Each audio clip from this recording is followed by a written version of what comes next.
Revolution is like Saturn. It devours its own children. George Buckner. Hello everyone, and welcome to Secrets of Saturn. I am Jason Lindgren, your host. On tonight's episode, we have Santos Bonacci. For over 30 years, Santos has been researching the ancient works, compiling and translating them into more accessible terms in his study of astrotheology. Santos lives in Melbourne, Australia, where he presents regular seminars and webinars on demand. He also has presented lectures and workshops around the world. Hello and welcome to the show, Santos. Yeah, thank you, Jason. It's an absolute pleasure to have you here. Yep. All right. Do you want to talk a little bit about who you are and your past work before we get into our subjects for tonight? Okay, well, I'm just the average Australian-type individual, really, on one level. Grew up in country Victoria, Australia, with Italian migrated parents from southern Italy. And so what was unique, I guess, if there was anything unique about the way I grew up, was that it was I was bilingual. We spoke English and Calabrian. So really my first language was Calabrian, and that is a dialect of Italian.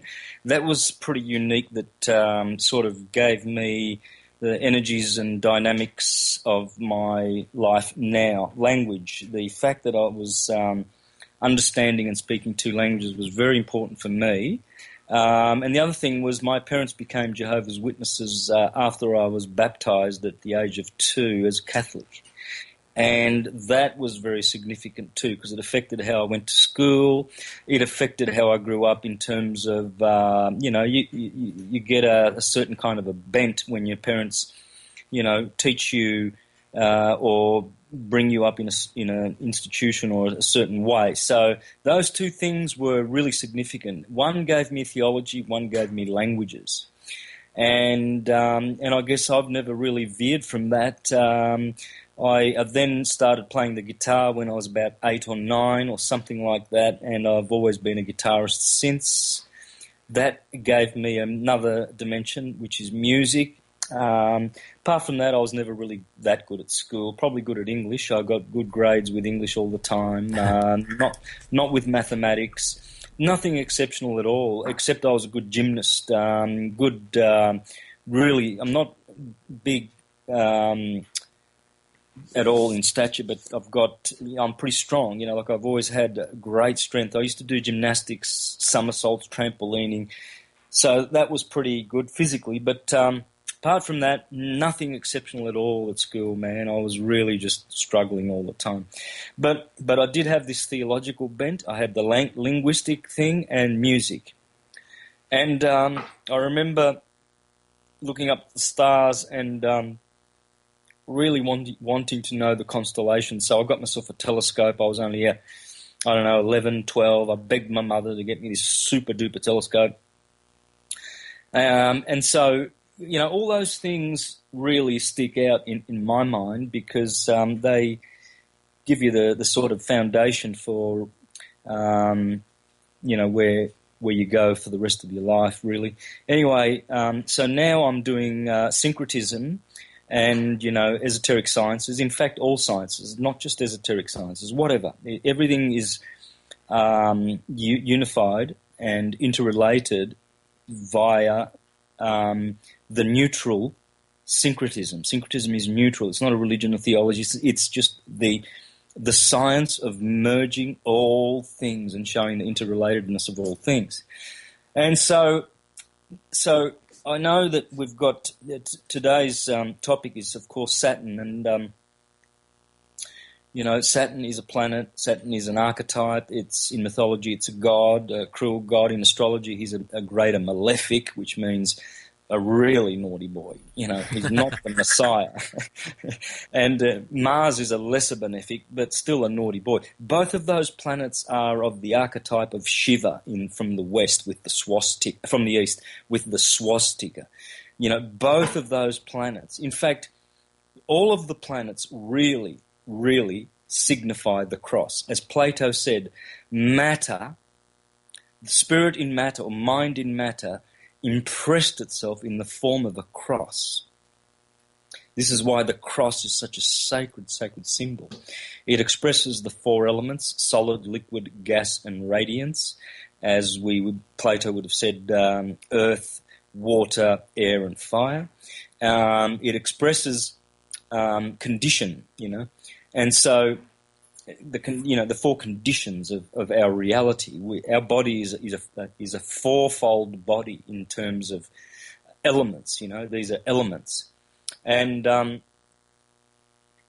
so the cross, as I show in my work too, I'm about to release a presentation called Atomic Language, in which I show that all language, all words, all thoughts, all things come from atom. Atum in Egypt, atom in Greek, Adam in Hebrew. Atom, all derivations of that, Latin, Saturn, all these are from the one root, which is atom, which is the atomic nature of the universe. What language does that originally come from? What's that? You said atom. What does that originally come from? Is that Latin? Atom is Latin and Greek, yes. Atum, with a U, is Egyptian, and they said that all is atum, all.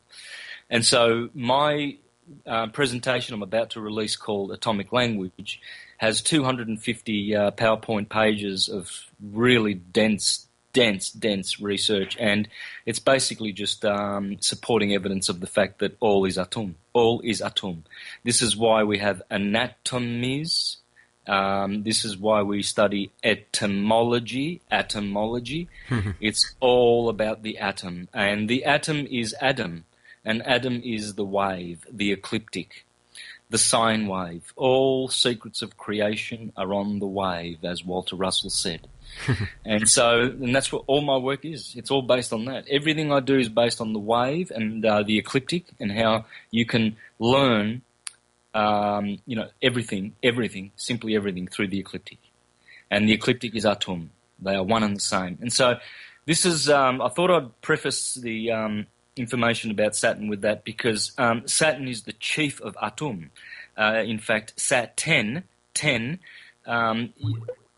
that's an atomic word. That's a first-order atomic word. What I call first-order atomic words are any word that has a T or a D, which is interchangeable, and a M and an N, which are interchangeable.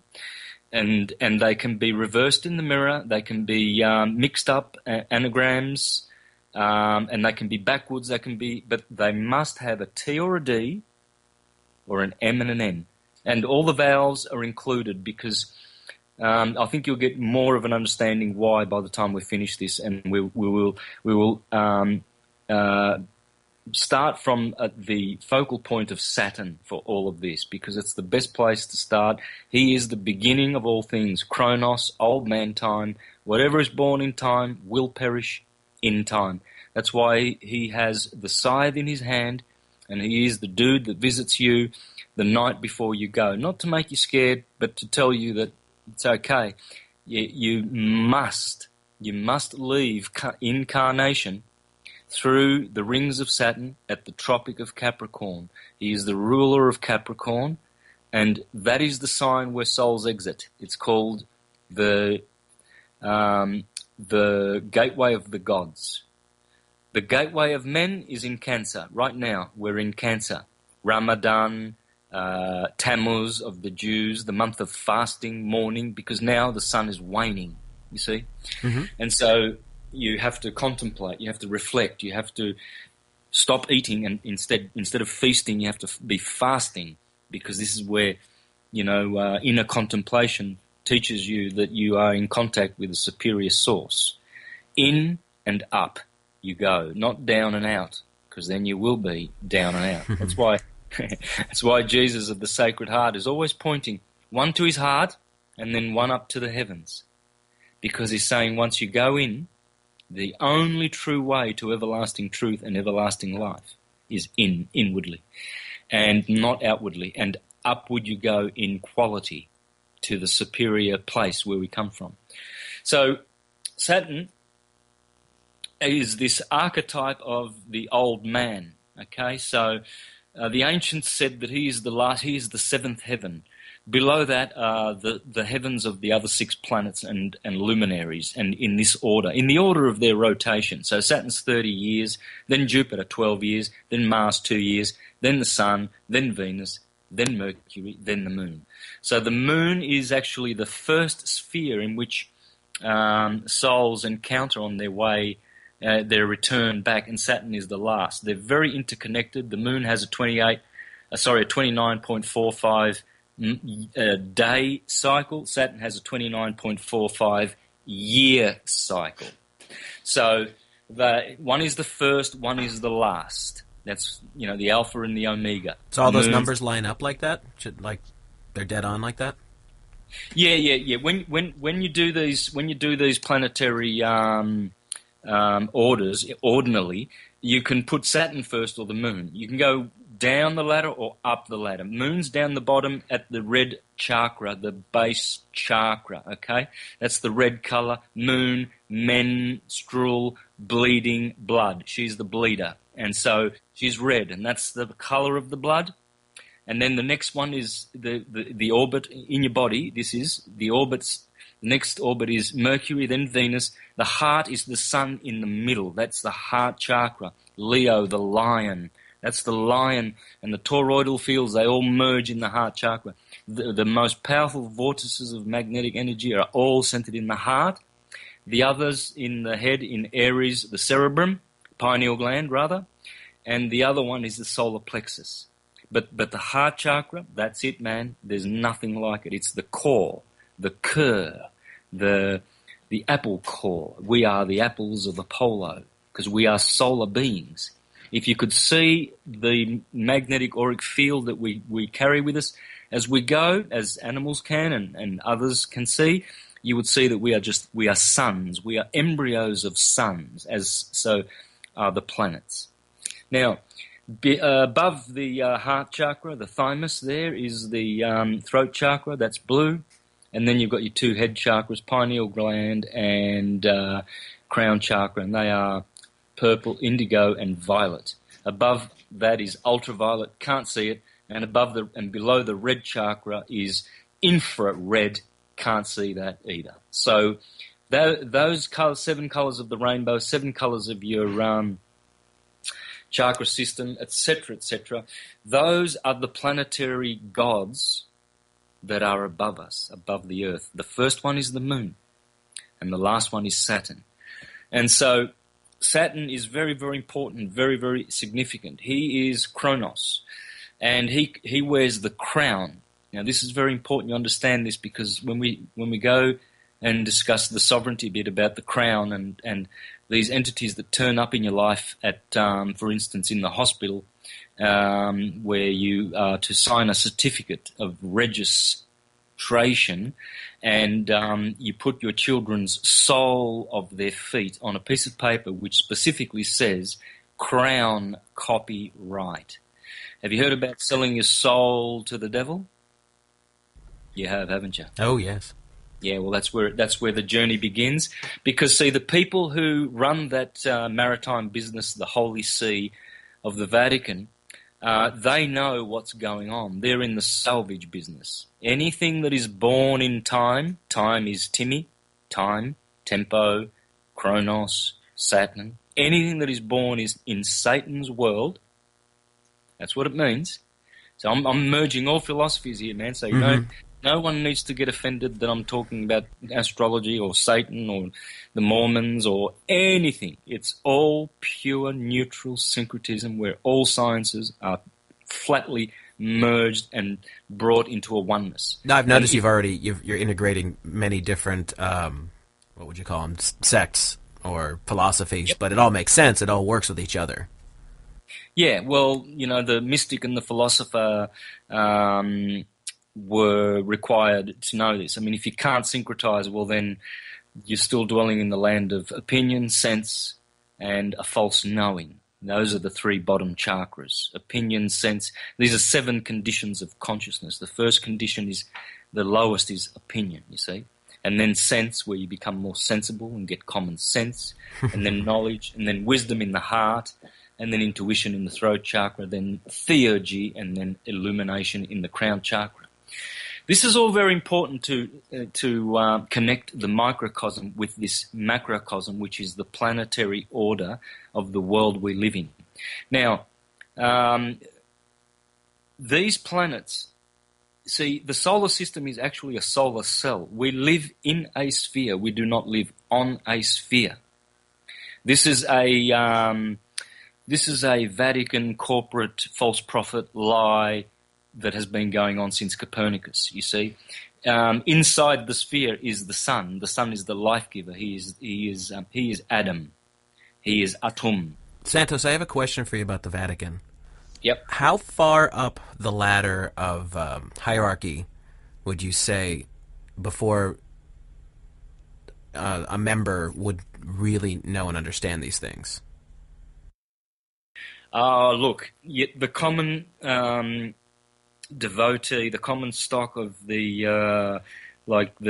churches that are all infiltrated by the Freemasonry, and on the other hand, the Jesuits. There's nothing that they do not infiltrate on this planet. They work together, but they are two poles of the same satanic Luciferian energy of demon worship on this planet. Demons are entities that humankind creates. The Vatican families have created many demons, and we're still worshipping them. You know, the false image and the false idol is the false ID, the legal name. The false beast I haven't mentioned yet. The false prophet is the Vatican. All of these I will explain how they are to do with Saturn, and how the crown and all of this comes into it. But definitely higher up are the pimps in Rome that are hiding behind the curtains of these structures that they've created, like, you know, the Holy See and the Roman Curia, the Roman cult, the Vaticanus, the false prophet. These entities occupy the people that occupy them. They're kind of like a second order group that are allowed to be visible to the public, the ostensible components of the highest arcs of government that we have, whereas this is not true. This is a great deception. Behind the Pope is another more powerful entity. It always does, until it goes back to the archons that allow this reality to be real, and those are the 7 planets, period. I was going to ask you about the archons when we got to that point. Yeah, well, those are absolutely the 7 planets, starting with the sun, because the sun is the only one that has direct energy focused in it. It is the life giver. The planets are acceptors of life, and they reflect life and support life. But the sun is the true giver of life in his solar cell, and so Saturn is the other pole of that. It's death. It's the death principle. The solar system needs both. You can't have just life in this material existence. You can have unconditioned life, and that's where we come from. Our cause, our source is unconditioned life, and our return is to that source. But in temporal existence, in temporal conditioned existence, which is where we are now, because obviously you can hear my voice, that's material, that's sound. Obviously we've got computers doing this communicating, so this is all material, and so this is, on this level, you have life and death. You must have. So you must have the sun and his twin evil brother Saturn. But Saturn's not the only one that's doing it. So's Jupiter, so's Mars, so's the moon. Because all of these, they are all archetypes of the one supreme principle, which is being.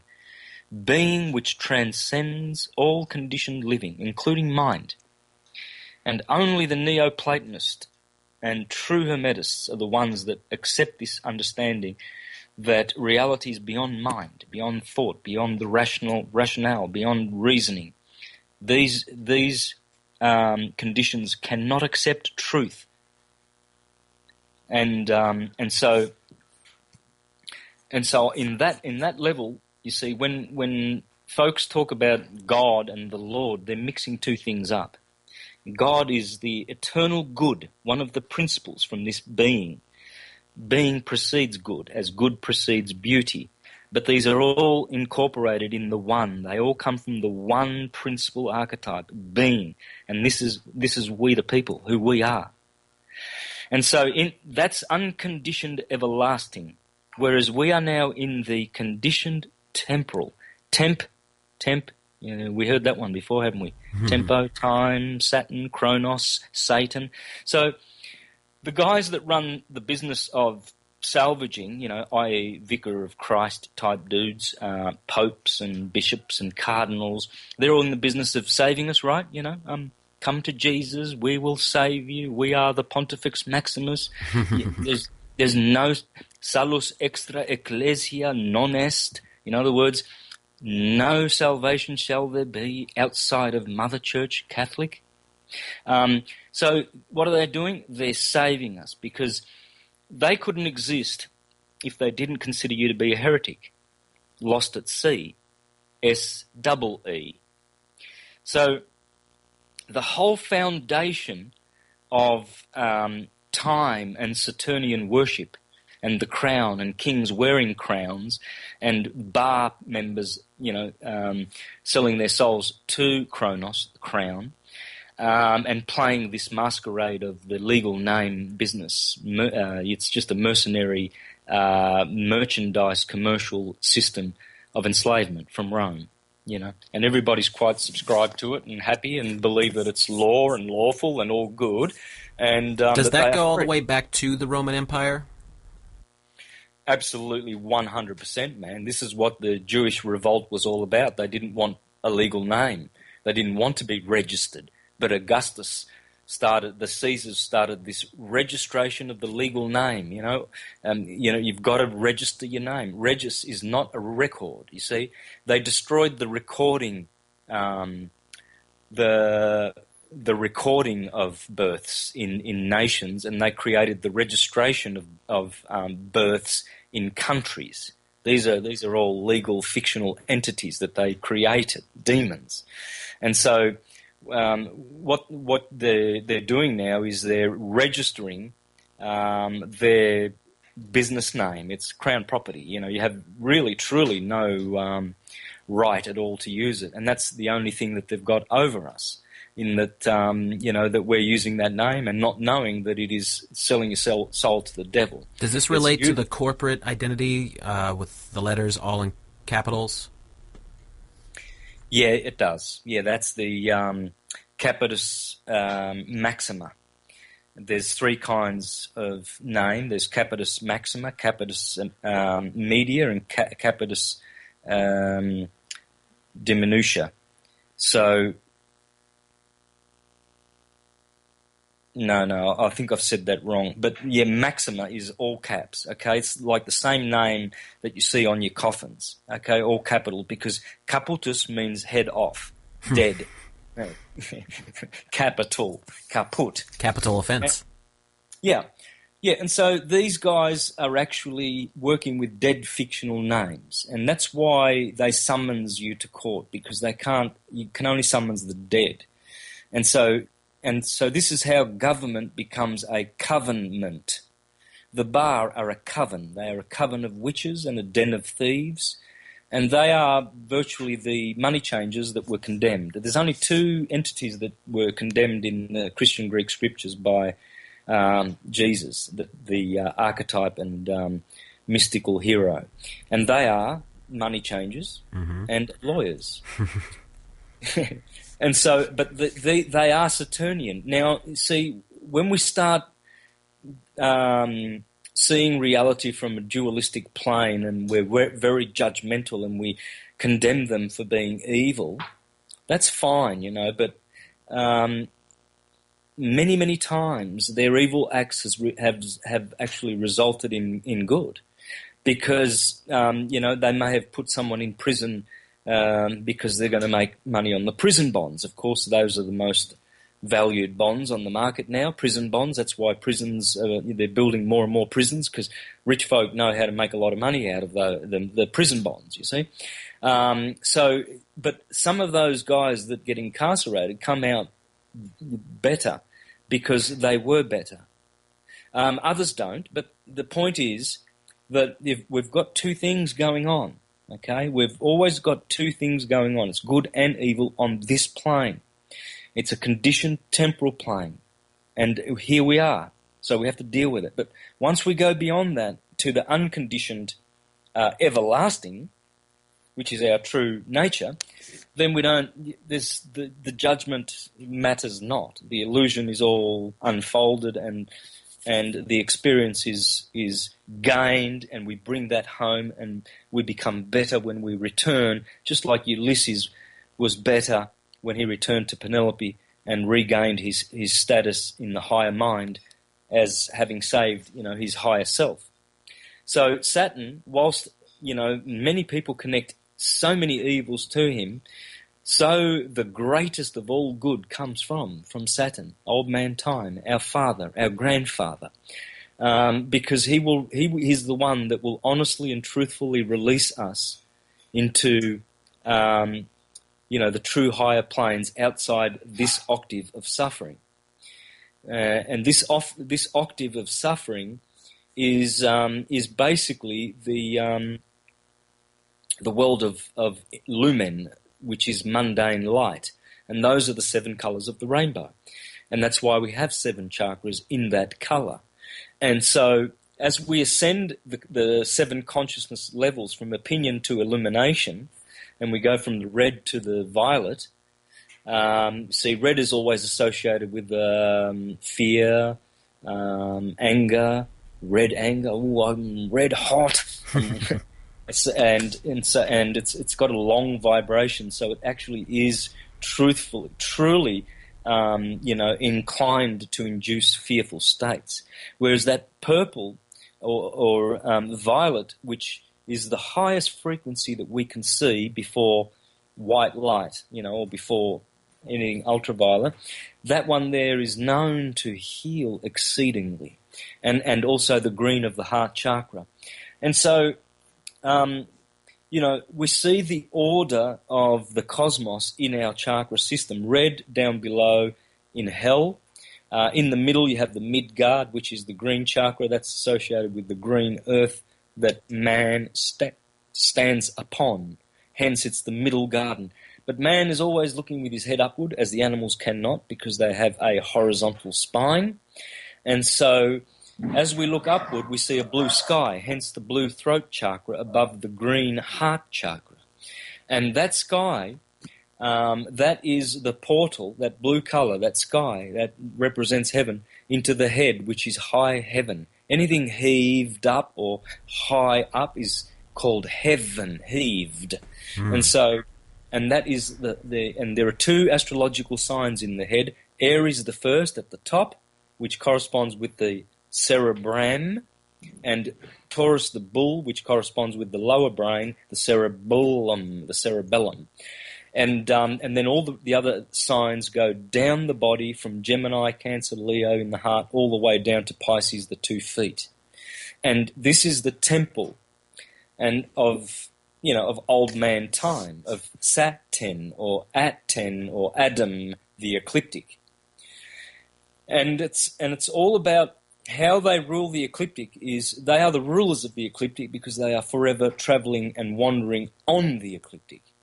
That is their true home. In fact, the sun is the only orb that sticks to the ecliptic and does not decline or declinate.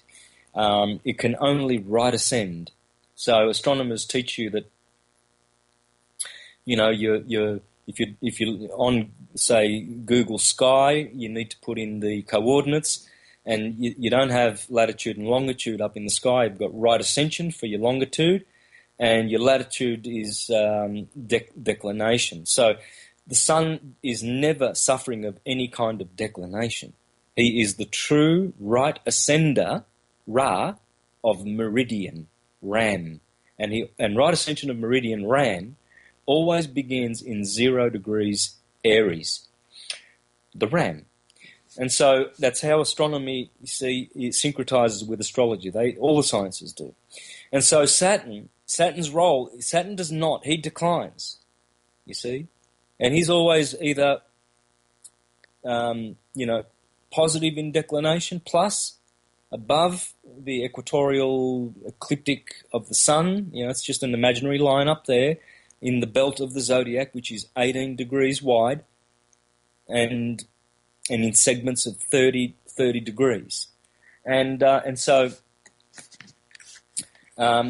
Saturn is basically the ruler of the whole thing, because his orbit is rounded off to 30 years, you see.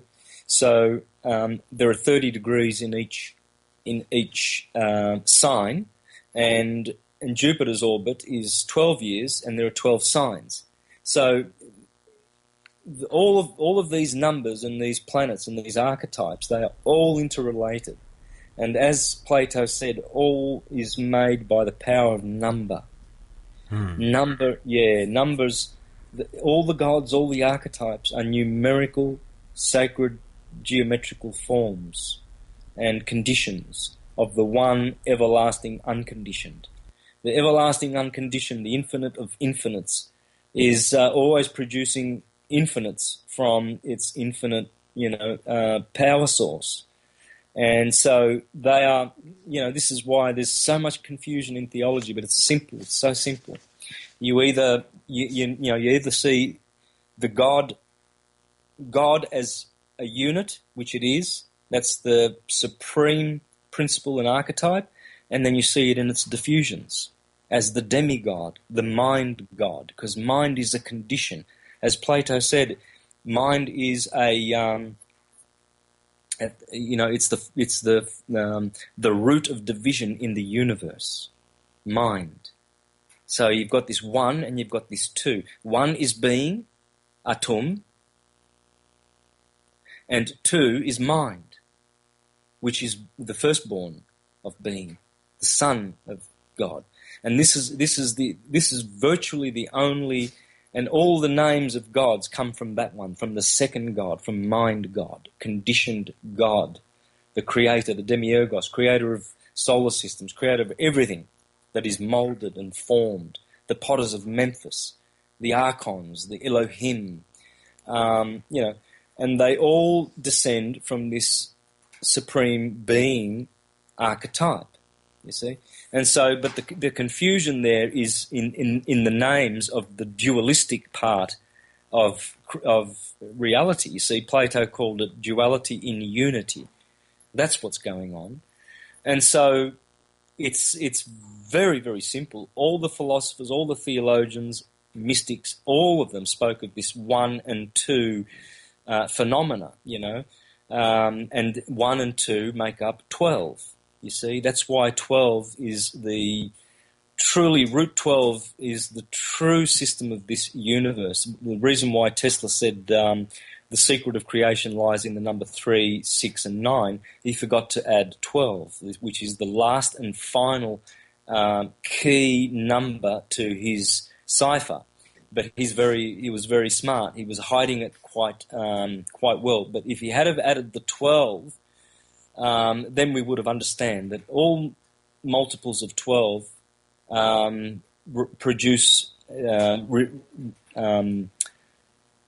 reduce to the numbers 3, 6, 9 in perpetuity. You see, 12, 24, 36. Let's take the first three, for instance. 12, 1 and 2 is 3. 24, 2 and 4 is 6. 36, 3 and 6 and 9.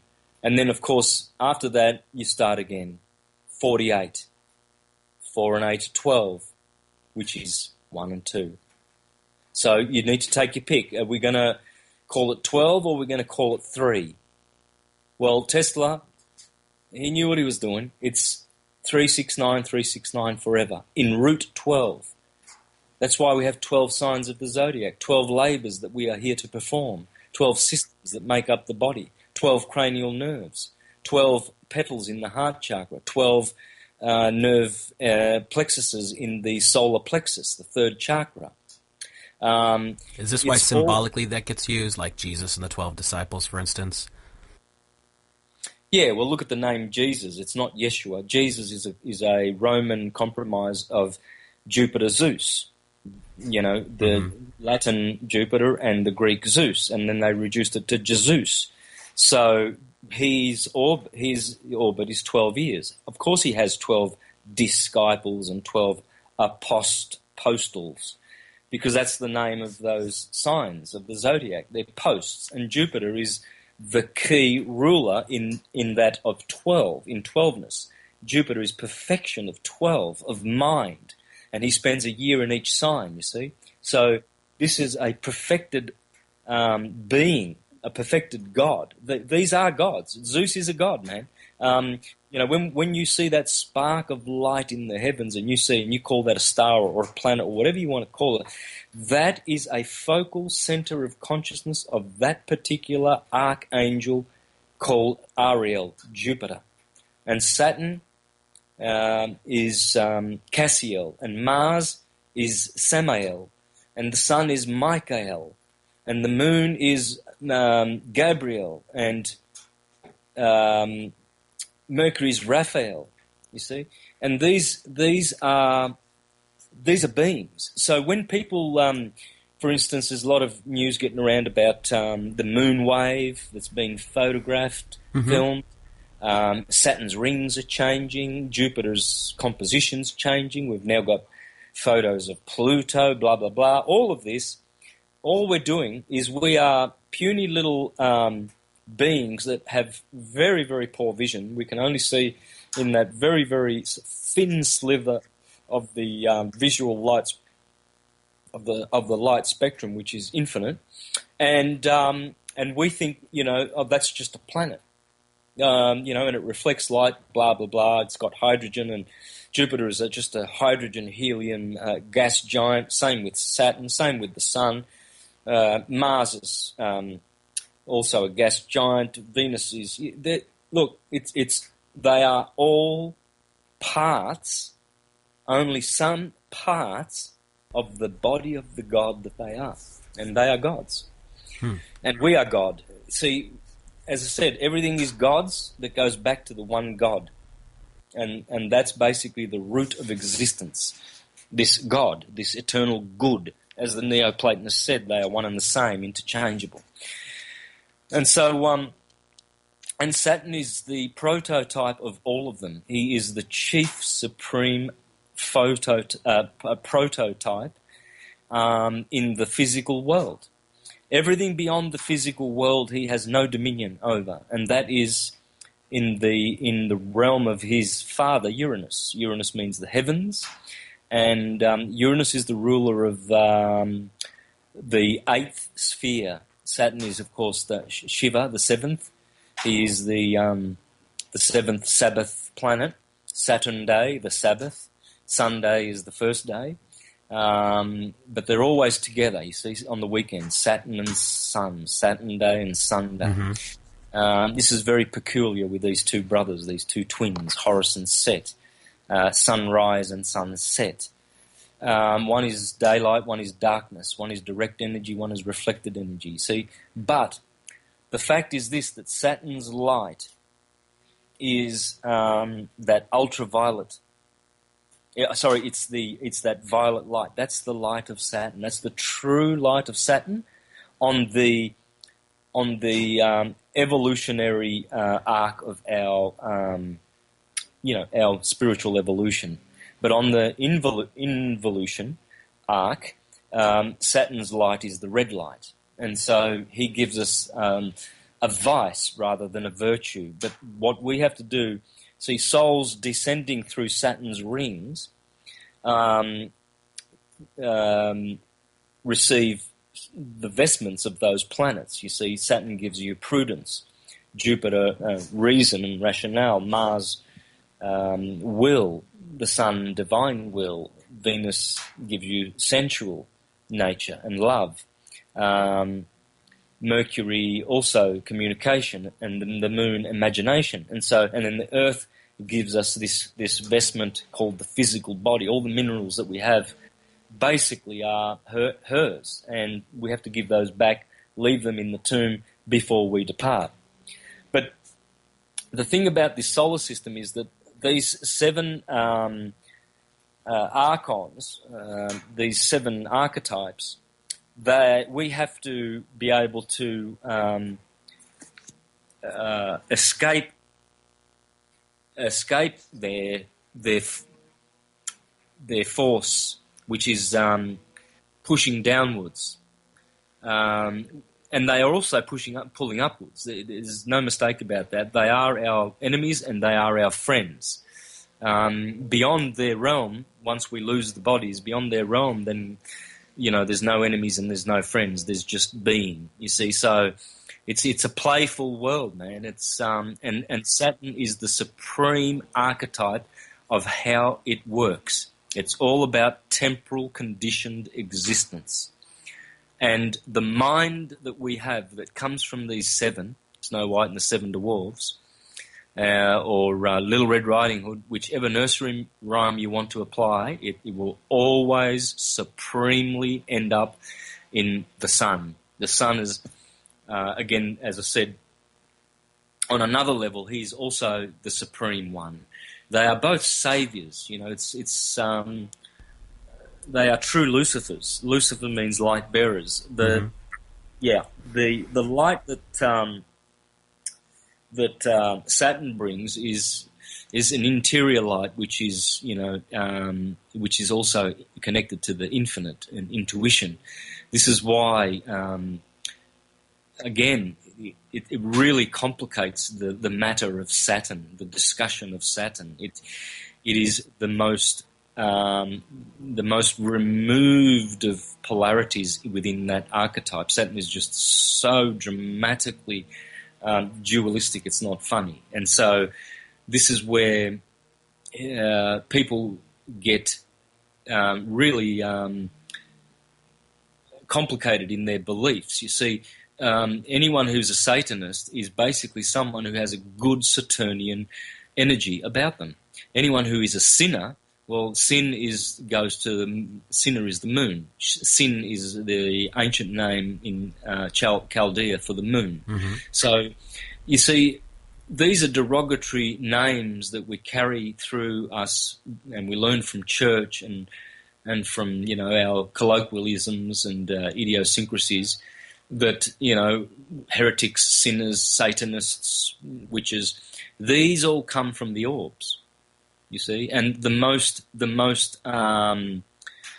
looked down on and the condemned are always Saturn and the moon, sinners and Satanists. But the root of the word will always bring you back to the archetype, the netta, the nature that they are. The Egyptians called these nature gods nettas, and so. The point of life is that once we receive and understand with intelligence their role, as entities outside of us, but also within us. See, Jupiter is not outside of you; he is in you. It is an archetype in you. He comes to you in through certain organs like your liver. Jupiter rules the liver. Some of the glands, like the third eye, that's Jupiter. That's why the Hindus put the bindi on the third eye. That's all Jupiterian. That chakra, the Ajna chakra, that's Jupiter. And so it's in you. Saturn is in you. It's the crown chakra.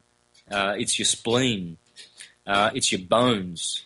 Capricorn and Saturn, the ruler thereof, rule the bones and the skeletal system, hence political structure. It's the 10th sign. 10 is completion.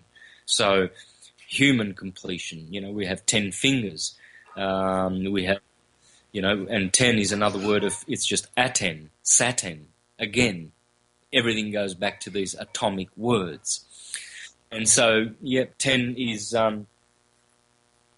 see, this is why 12 is such a beautiful number, because 12 is also related to the decimal system.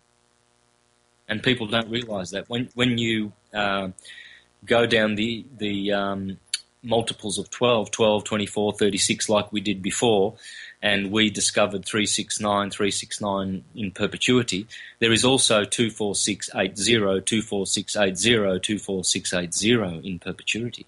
And that 0 is 10.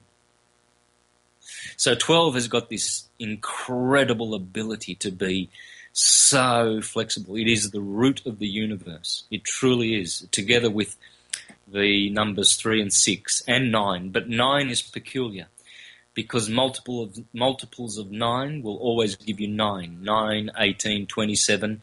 18 is 1 plus 8, which is 9. 27 is 2, 7, 9.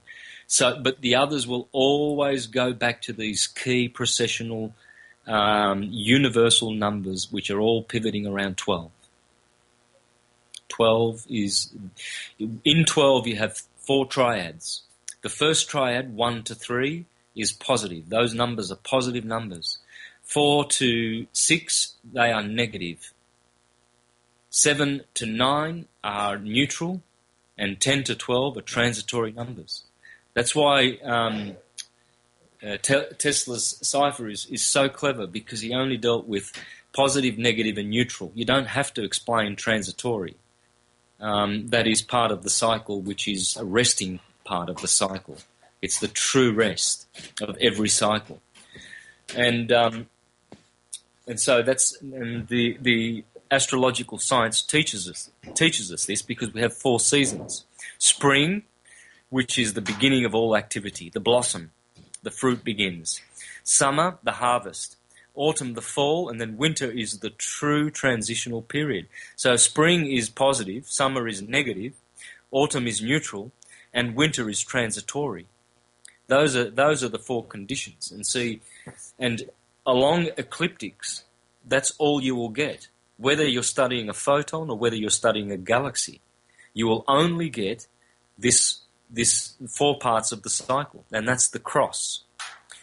The cross of, existence. The universe is basically impressing its spiritual forces upon matter in the shape of a cross, as Pythagoras said. Everything is impressed with that cross of matter.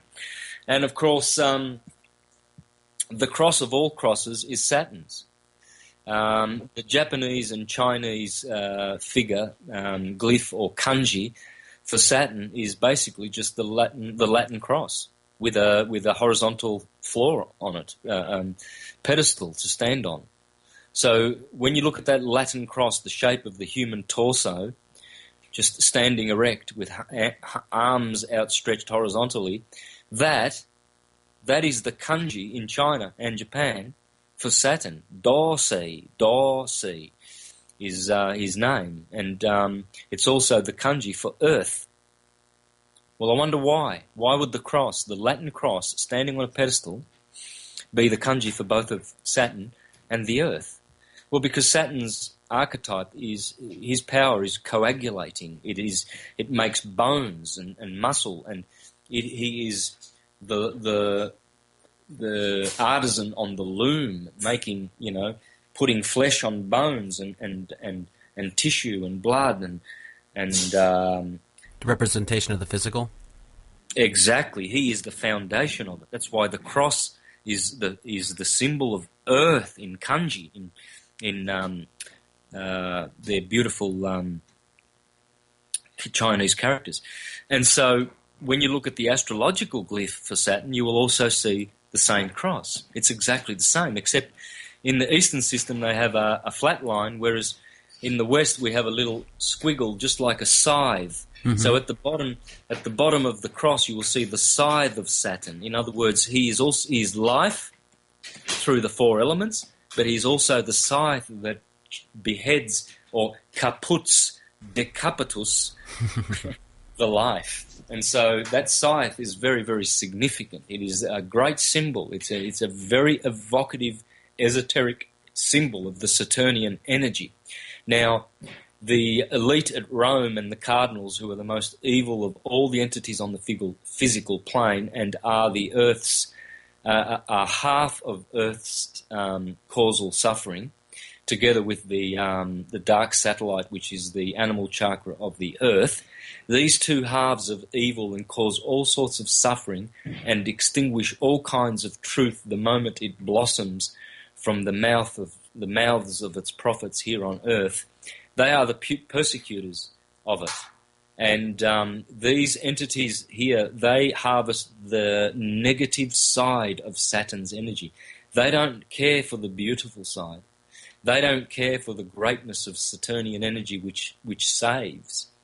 He is the one that we must have the correct currency of his realm when we pass through to pay the ferryman. And if we don't, rest assured, he will be kind enough to send us back down and learn again. This reminds me, the way you keep talking about the duality of it, of the Masonic checkerboard floor, black and white. Yep. Is that a direct relation to all this? Yeah, absolutely. Saturn is the supreme archetype of black and white light. Just as Mars and Venus are the supreme archetypes of red and blue light. You see on police cars, ambulances, they are the two halves of electrical force, red fire, blue water. Those are the two first colours that stream forth from white light. White light is one, it does not vibrate. It is magnetic, it is cause, it is source, it is prime creator, and it has a sun, the soul of the world, red and blue light. And everything you see is made by these. And that's why all the gods are painted in their face, red or blue. Well, not all of them. Krishna's black. Jesus is white. Sometimes he's black. Actually, what they don't understand is this, that Jesus is white. Christ is black. Because Christ means cryptic, black, hidden, dark. So when you see a black Jesus, it's not black Jesus. Jesus is white. Christ is black. See, these are mysteries that the mere profane worshipper in their churches will never, ever, ever, ever fathom until they free themselves and release their intelligence, Well, you just said it again with that dichotomy of black and white. Jesus Christ, white, black. That's right. So it's all encoded in all of these things that even modern people know of. They just don't know what's behind it. Yeah, exactly. That's right. They don't understand how all things are one. If they departed and postulated everything from that oneness instead of from duality, you see, they've been trained at church. Oh, the devil's bad, and you'll go to the devil if you're bad, and God and Jesus, oh, they are good, and this really crude, very, very crude, almost animalistic, opinionated level consciousness that they are sharing and emanating from their so-called schools, man. It's darkness what they are teaching, but it's necessary because these ones are being treated like Ulysses' men. They've been turned into swine. They do not return from their voyage to their loved ones. They have to be pigs for a little bit more in the pig pen. And see, this is why the elites love to get us to have bacon and eggs for breakfast. And because, if you're eating bacon, you will be a swine. If you're eating, beef, you will be chattel. And you are chattel through the legal name. If you're eating lamb and mutton and like a glutton, you will be a sheeple with wool pulled over your eyes. You will be led to the slaughter like a sheep, and you will be fleeced. If you're eating rabbits, you're rabbit-hearted. If you're eating chicken, you're chicken-livered and chicken-hearted. And if you're eating fish, they laugh at you. The Egyptians never ate fish because this is an unconscious thing to eat fish, because fish are supposedly of another consciousness level because they live in water. Our mental polarity is in the attenuated water element of air. We breathe air, hence we are more intelligent. We shouldn't be eating fish. You see, when you eat goat, you become a sacrificial, scapegoat. There's no mistake, and it's deliberate. The animals that they're forcing us to eat from their blood-stained abattoirs. If you're eating meat, you will absolutely return to taste it some more in this vicious place of Kali Yuga. The philosopher, all philosophers, but I'm not talking about worldly wise ones, you know. I'm talking about the true philosopher who is the mystic. These are two different separate levels. Plato he wrote on a philosophical level, but when he started the mystical, theological level, he did not write. None of those writings, when he went to the third level, and Aristotle could not follow him because of the worldly wisdom, not the mystical wisdom of Plato and Pythagoras. These guys there, they are known for their vegetarian. Philosophy and vegetarian are two words that go hand in hand, and they always have and always will. You cannot walk the path and return whilst eating meat, because the red blood in your body of other creatures is the symbol. It's the currency that you bring after you die. The smell on your aura is of blood, and you cannot ascend. This is why they make it so nice to, hamburgers and you got Burger King and Big Mac and all of this advertising to eat swine and pork and to be chattel and sheeple and basically just stupid, really. When mankind knows that we were not even designed to eat meat. If we were, we should be able to, with our bare hands, run down some kind of a wild boar and eat it with our own teeth and feast on it just as the other animals do. Otherwise, why is it that we have to use ovens and oils and condiments and knives and forks and guns to shoot them down and traps and because it's unnatural. It's purely removed from source energy.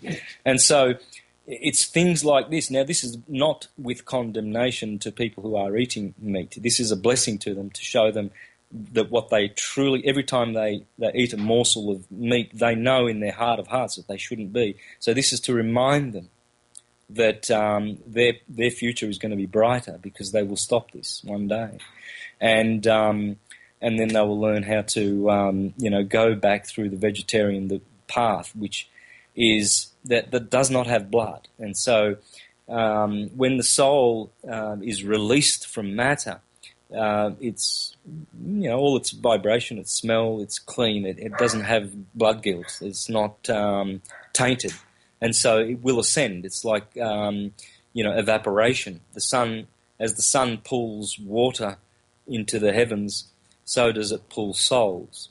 You see, our souls are always being pulled up, ever, to disentangle us from matter.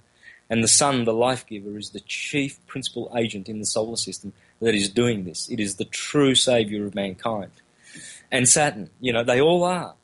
They are not indifferent to our suffering. They suffer with us. As you suffer, so within, so without, so do the planets. Whatever you are suffering in your liver, so is Jupiter suffering.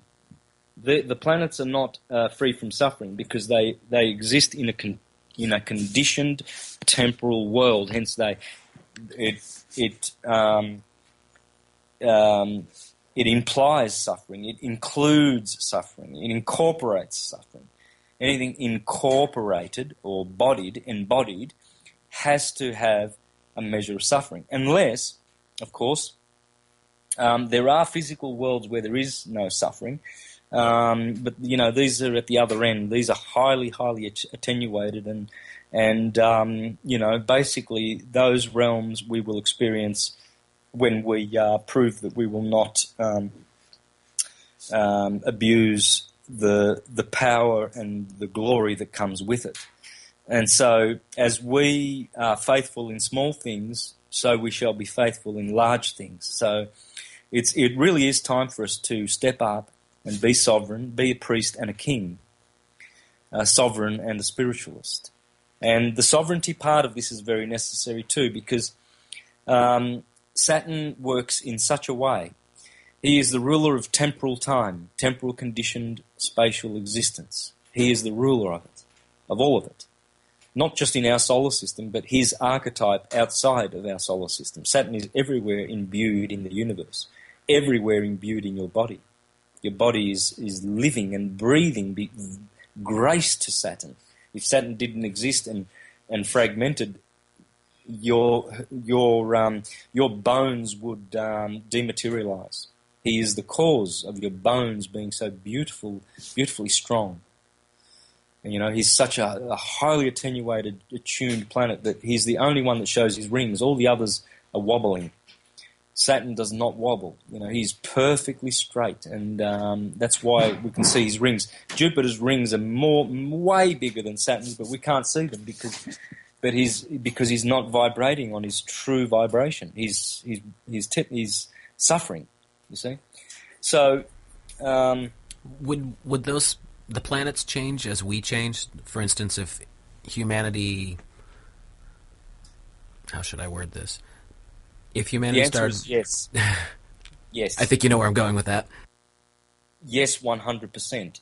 You ultimately are the cause of the change in the whole universe, brother. You and I, and the listeners. You and I, and as you take up responsibility and be a pather, a true pather, a truther, but living true, reaching out ever forward and onward for this substance and being of truth that will envelop you and make you glorious as you once were. This is the true interrelatedness of everything. Absolutely. There's no time for farting around with, I like this McDonald's burger over that McDonald's burger. Your cuisine and education and all of these noisy themes. There's no time for that, man. There's time for one thing only, and that is to spend meditative time with you every day, whether it's 3 seconds or 1 second. But as long as you get that 1 second where everything else does not matter at one bit, not a bit, and there's only you and the universe in existence, and there's nothing else at all. If you do that for 1 second every day and bless yourself with that 1 second, something will happen where your polarity will go, you will find that inward path, and you will relinquish, and you will conquer the world, and you will relinquish its attachments, and your intelligence will release itself from that material power. Because there are 3 kinds of energy in the world, and the lowest is the material kind.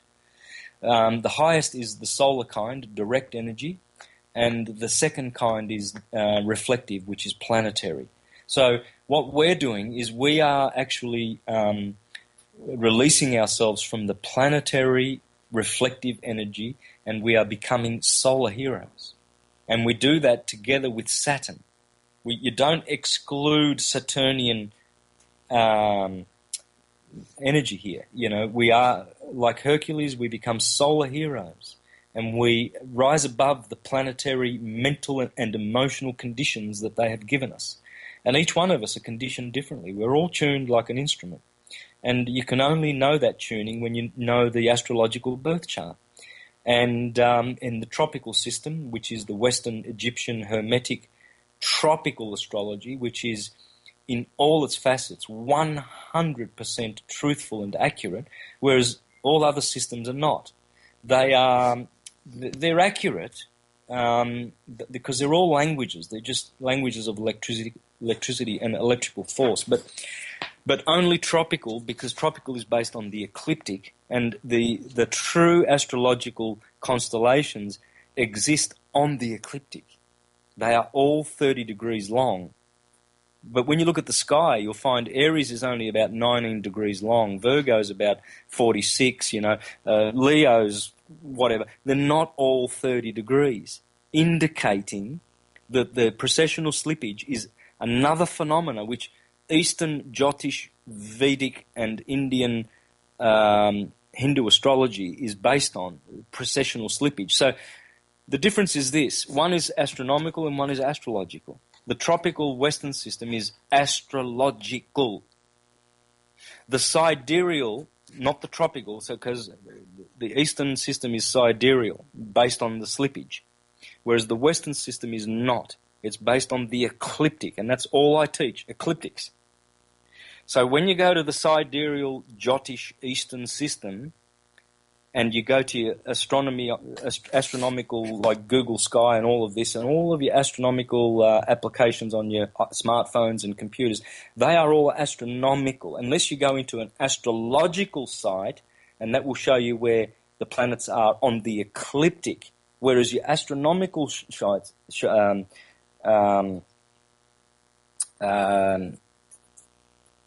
applications and stuff and such, they will show you sidereally where the planets actually are in relation to the constellations.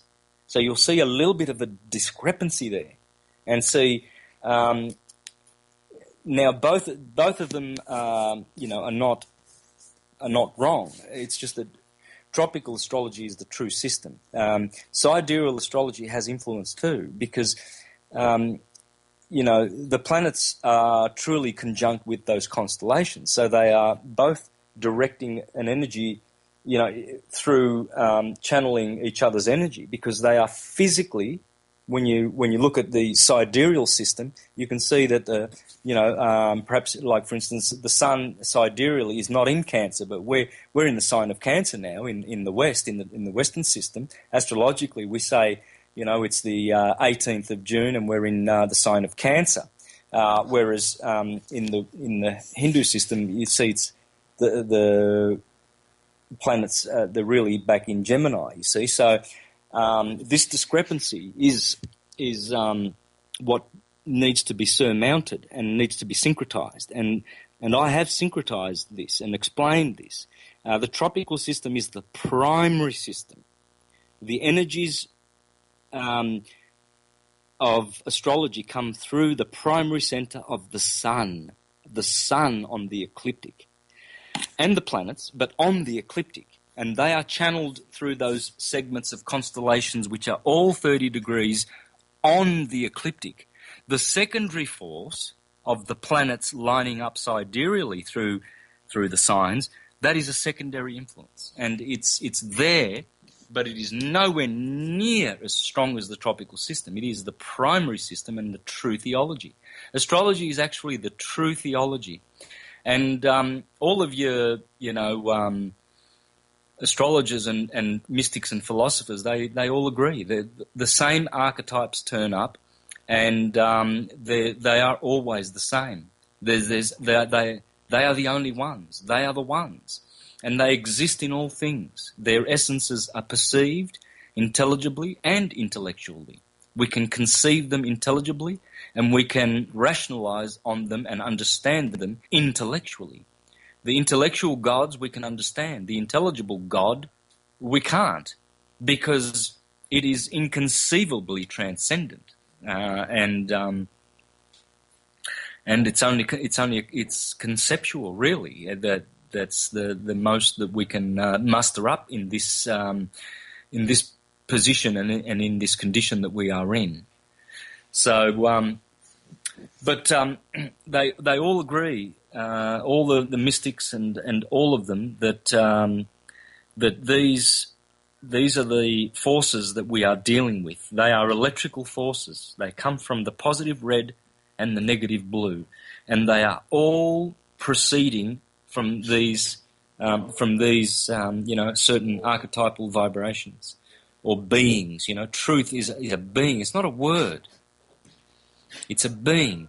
As Plato said, deity is an immense being whose body is of the substance of light and whose soul is of the substance of truth. Well, see, this is why the scriptures say God is light. Well, the supreme God is Kronos, the crown, Satan, really, because he can rule with dexterity his temporal conditioned worlds. He does such a great job of it. And so on the negative side of all of this, and what Saturn's doing on the geopolitical, social plane and economically, is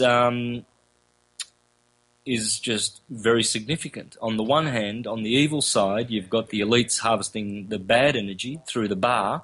So you've got your pimps in Rome, and you've got your prosecutors that are bar members doing their dirty, filthy work for the Inquisition.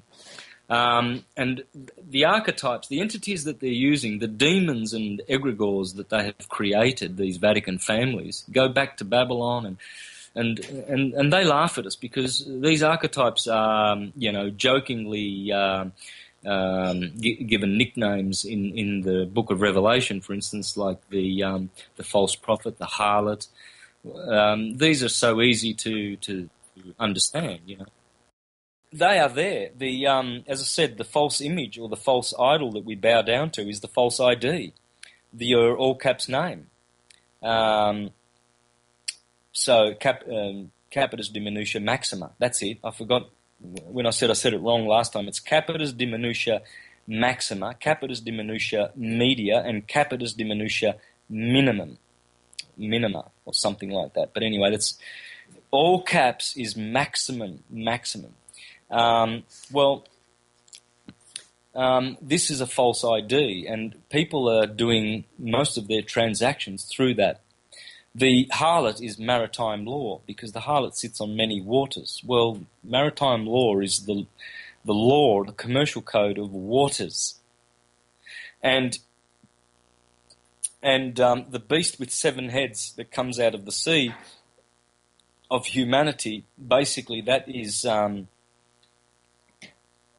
the 7 empires of the world that have been, which gave us this horrible slave system. The beast with 7 heads and 10 horns that came from the land, on the other hand, that is the 7 empires of Europe that colonized the world and brought the Vatican slave system to the rest of the world, you see. But this was all started in ancient Rome? No, it started further back. Egypt, Babylonia, Medo-Persia. Way back. It's Babylon the Great, get out of her, my people, if you do not want to share with her in her sins. That's what it is. So the whole controlling through the name, that all started in ancient Babylon? Yes, it did, brother. Yes, it's a Babylonian system. It's Babylonian. It started in Babylon. And they created these demons. The harlot, maritime law. They encoded it. The 7-headed beast is the Roman annexed colonies of Rome, i.e. Portugal, Spain, all the maritime powers of Europe. Portugal, Spain, France, England, Holland, Belgium, and Germany, who colonized the whole planet virtually.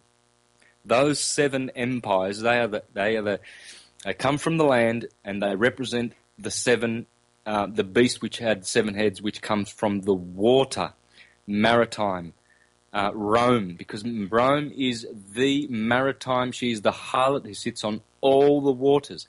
Since they destroyed Carthage, remember, Cato was calling for the destruction of Carthage. He said, we can never ever leave the land, because Rome was only basically situated on the peninsula. Not even Sicily or Corsica or Sardinia were occupied by Rome yet. Carthage was the queen of maritime sea.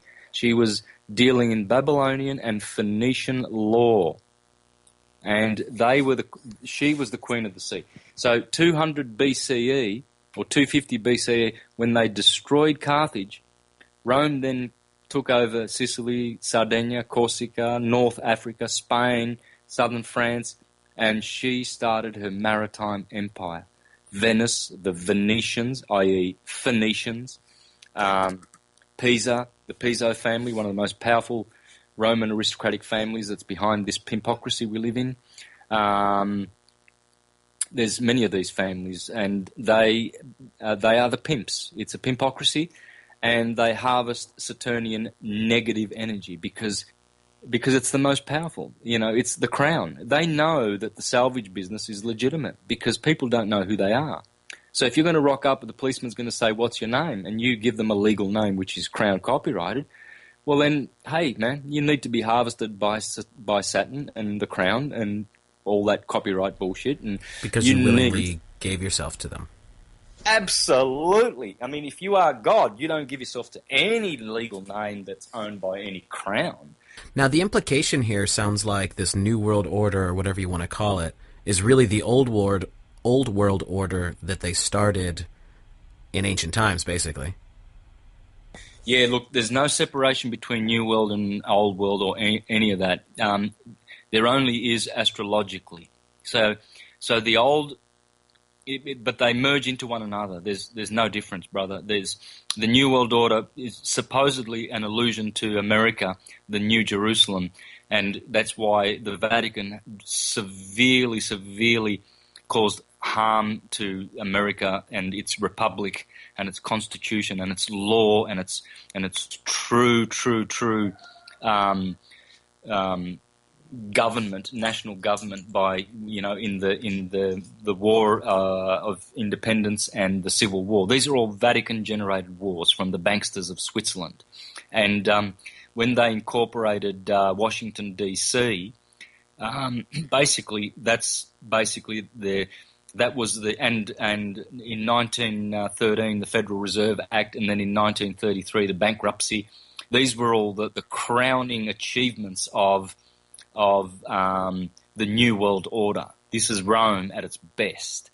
I mean, the fasci of Rome are still in the Senate House and in the Congress House in DC.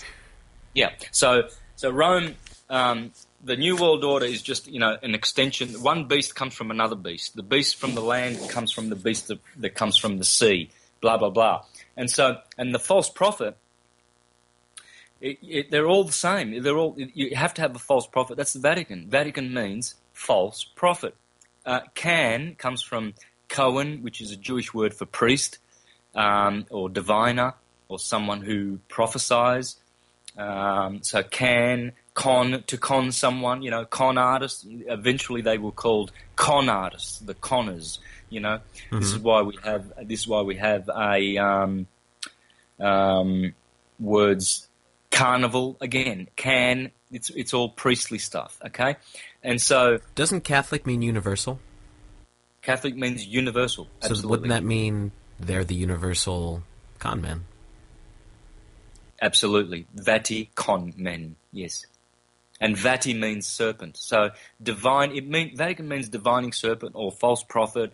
The illusion is to the same thing. You've got to know how the structure works. The structure is they create demonic god archetypes which have life and breath in them, because how you create these demons is, individuals do them all the time. You see these people who are going insane on the streets that are having conversations with themselves. Well, who they're talking to is actually their own demons or emotion forms that they have created. They may have got really, really, really angry one day, 20 years ago, and that emotion from that anger stayed with them, and it resided deep in their heart and burned, and every day they gave it energy, and it grows and grows, and all of a sudden you start talking to that energy, man, and it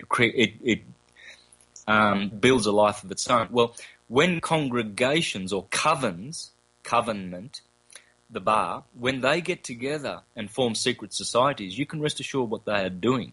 They are not just, having some social chit-chatter. They are creating emotion, thought, forms. These are charged entities that grow as they channel energy into them. So every time 1 million pedophile supporters turn up at St. Peter's Square at Easter to hear Chief of Pedophiles, Pope Francis, talk about how beautiful pedophilia is on the earth and how much they bless it and love it and practice it, those Catholics that go there to bless that situation, they are actually giving life to egregores, demons that these guys have actually created, monsters that give us hell and want blood. These demons are so angry. They're constituted of evil human thoughts and emotions, and mixed with animal. The animal chakra of the earth is called the dark satellite. The dark satellite rules all the evil ones on the planet. They are ruled exclusively by the dark satellite. It's the lowest animal chakra that the earth has. She has 7 chakras as well as they all do. Everything does. All physical creation has 7 conscious levels, except for animals. Animals only have 5. I have a question for you. Yep. All these rituals that we're seeing, all the symbolism in media, movies, on TV, everything, the charging that you were referring to, pretty much that's what they're doing, and anyone who is viewing is basically taking part in that ceremony and adding to that. Yeah, we give life to this maritime people trafficking business by allowing the Vatican to exist, and clapping when they do something, or giving any kind of attention. They should be in prison. They should be imprisoned. They should be in jail. These are animals on earth that are vicious, and it's obvious. Pope Francis recently declared that the church is infested with 8,000 pedophiles. Well, that's a very conservative number, isn't it? I'd say 100% pedophiles, because what are they doing pretending to be not pedophiles in a church that is known for pedophilia? I would abandon that church like a rat out of a sinking ship. Well, it's obvious that it must be bad, because how long did they get away with it? And it really only didn't come out until the more modern age, when a lot of more independent media was starting to expose things. Once this mass communication integration thing that we've got now, I mean, otherwise in older times it would have just gotten swept under the rug and that was the end of it. Yeah, sure. Yeah, if you have a ministerial office of any kind with the Catholic Church, you are a pedophile. Period. That's it. You're a pedophile. Even if you're not, you are. You're condemned, because to support such a beastly, disgusting, animalistic, people trafficking, pedophile organisation is simply unacceptable. It's totally unacceptable. We have to leave these disgraceful institutions behind, and with our minds, project onto.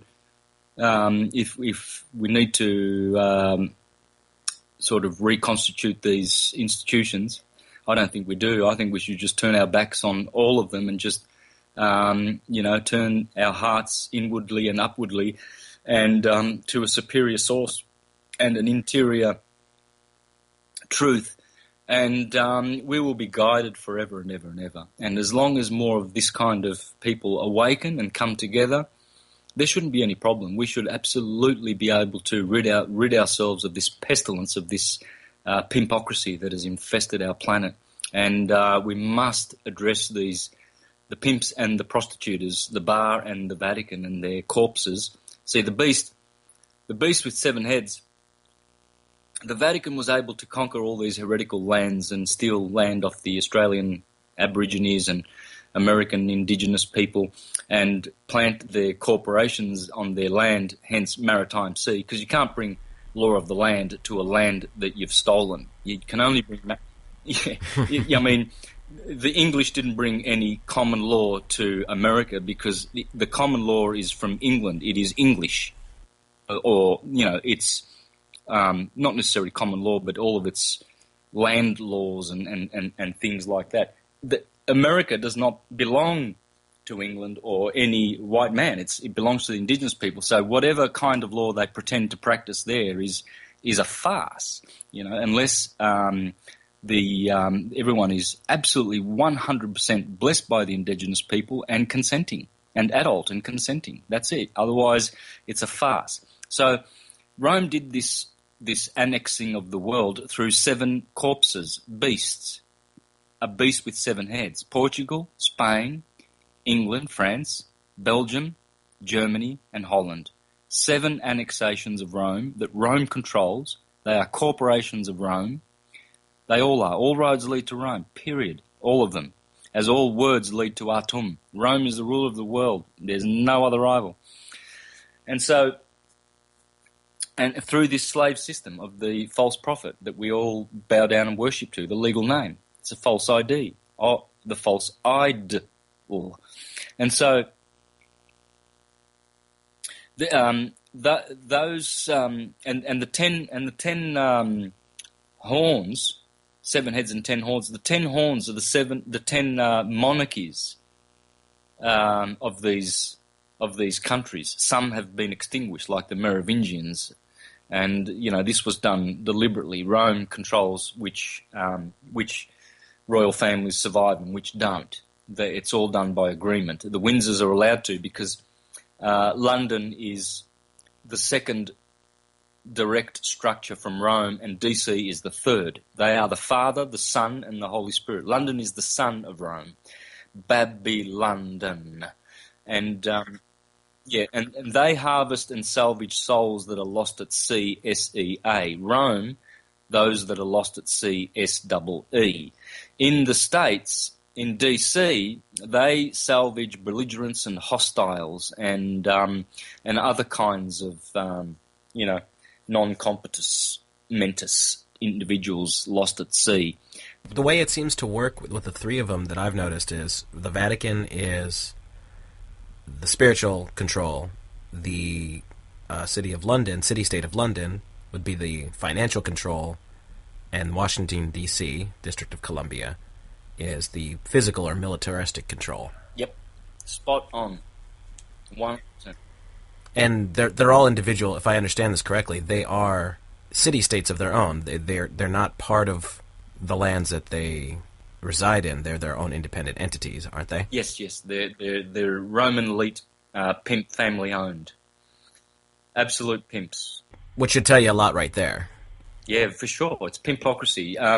America was once the land of the free. It really was. People had their own militia. They had their own guns. They were all protected. They were rich, prosperous. And then, of course, enemies of that beautiful free country. The Republic only lasted 100 years, man, and then democracy came. Demon, crazy government, mob rule, Jefferson called it. And Andrew Jackson said, I killed the banks. Abraham Lincoln tried the greenback and tried to stop, the Rothschild Central Bank, and Hamilton was an agent for them. Then came Woodrow Wilson, who betrayed his nation and was grieved that he did that with the Federal Reserve Act. And then then Roosevelt, of course, with the last betrayal of the bankruptcy. And these were the three coups. These were the three blows that came from Rome. Rome was determined to destroy that, Declaration of Independence and Articles of Confederation and all of those beautiful documents, which really are they're just constitutional law, which doesn't give you freedom or any of those things. It just says this is how we are constituted. And anyone else who wants to, do fraudulent business, you can't, because we are a republic. We do things by the rule of law, and we live by the rule of law, and we are responsible for law and live it through our own lives. See, democracy makes sure that doesn't happen. Now you've got Big Brother making sure it happens in a corrupt way, and it will be that way. So, it's our own fault. We were sleeping. We were caught, sort of more or less sleeping, really, unawares and not educated. The education system was structured in such a way that we wouldn't be able to discern reality from the illusion, and we were caught. But now people are doing their research, awakening somehow. There's a great awakening. And the tables are being turned in a beautiful way, just like Jesus turned the tables of the money changers then. They are the money changers. How they change money is they make bonds for the stock market through your birth certificate bond, the legal name. Those are securities, derivatives for the futures market, derived from your bond. And so they make performance bonds. They make bid bonds, payment bonds, prison bonds. They write these up. They're written by scrivener notaries. Scrivener notary means a writer of indulgences. It's the Inquisition. It's the Inquisition. And how they get money through that system, it's called the postal system. It's not the post office, which is the true government connected to the true treasury. These so-called representative agents that we send to DC, they are working for the banksters because they are getting money from the banks, not from the treasury. But when these scrivener notaries and bar types write up these bonds, they actually go to the Treasury window and get the money from our true national trust, which is the Treasury Trust, which is created when anyone is born. That has to happen. The nation has to protect them and give them true protection. So this is called a special fund account, whereas the Vatican have a trust fund account, and that is based on maritime law, and it's based on the Sesquiquae system, and so they change real money into currency. So they are the money changers. That's all they're doing. It's all about money. They are the money changers, and their tables need to be overturned urgently. For anyone who doesn't understand or believe that they make bonds off of us, years ago when I first started researching this material, I looked up on Fidelity.com, and you can't do this anymore because too many people started figuring it out. But I checked the numbers against my Social Security card, and I found it. My stock was worth $17 and some odd cents a share. There you go. And it was all linked. It was all right there in front of me, and I was like, okay, this is the way it really works. So for those of you out there who may not think that this is real, I found out it was real. Yeah, exactly. There's so many things that are not real that we should be exposing really, really quickly as soon as possible. Allopathic medicine is a scam. The schooling system is a big scam, the educational system. And it's gotten worse in the United States with Common Core. Yeah. You can't even, I've looked through it, I've researched it. You can't even, if a child went through all that all their life, they wouldn't be capable of critical thinking because it's so ridiculous and backwards. And of course that's on purpose. Yeah, for sure it is. And so, we have this problem of massive falsehood and propaganda. And basically it all comes from that entity called the false prophet, which is Vatican, the Vatican. The Vatican is the false prophet, hence all the falsehood that is rampant on this earth, all of it comes from the Vatican. The lot of it. There's nothing that doesn't come from the Vatican. It's all controlled by there. They control everything, every single thing, everything, every transaction of money on the planet. And they've done this with the help of the Khazarians, i.e. the Rothschilds, and their banking system. Since 1823 they've been working together, the Rothschilds and the Vatican. The red beast, Rothschild, and the dragon, Vatican, the divining serpent. The Revelation is full of it. It explains everything. The red serpent, the red shield. That's why they have the red cross and the red shield appeal. This is all for the Rothschilds, for the red beast, the beast that sheds blood on the planet. As the mama Rothschild herself said, if my sons did not want wars on this planet, there would be none. So they've been since basically Waterloo and the French Revolution. They've been occupying and holding coups in all countries on the planet. You know, Chile, Argentina, Korea, Vietnam, Timor.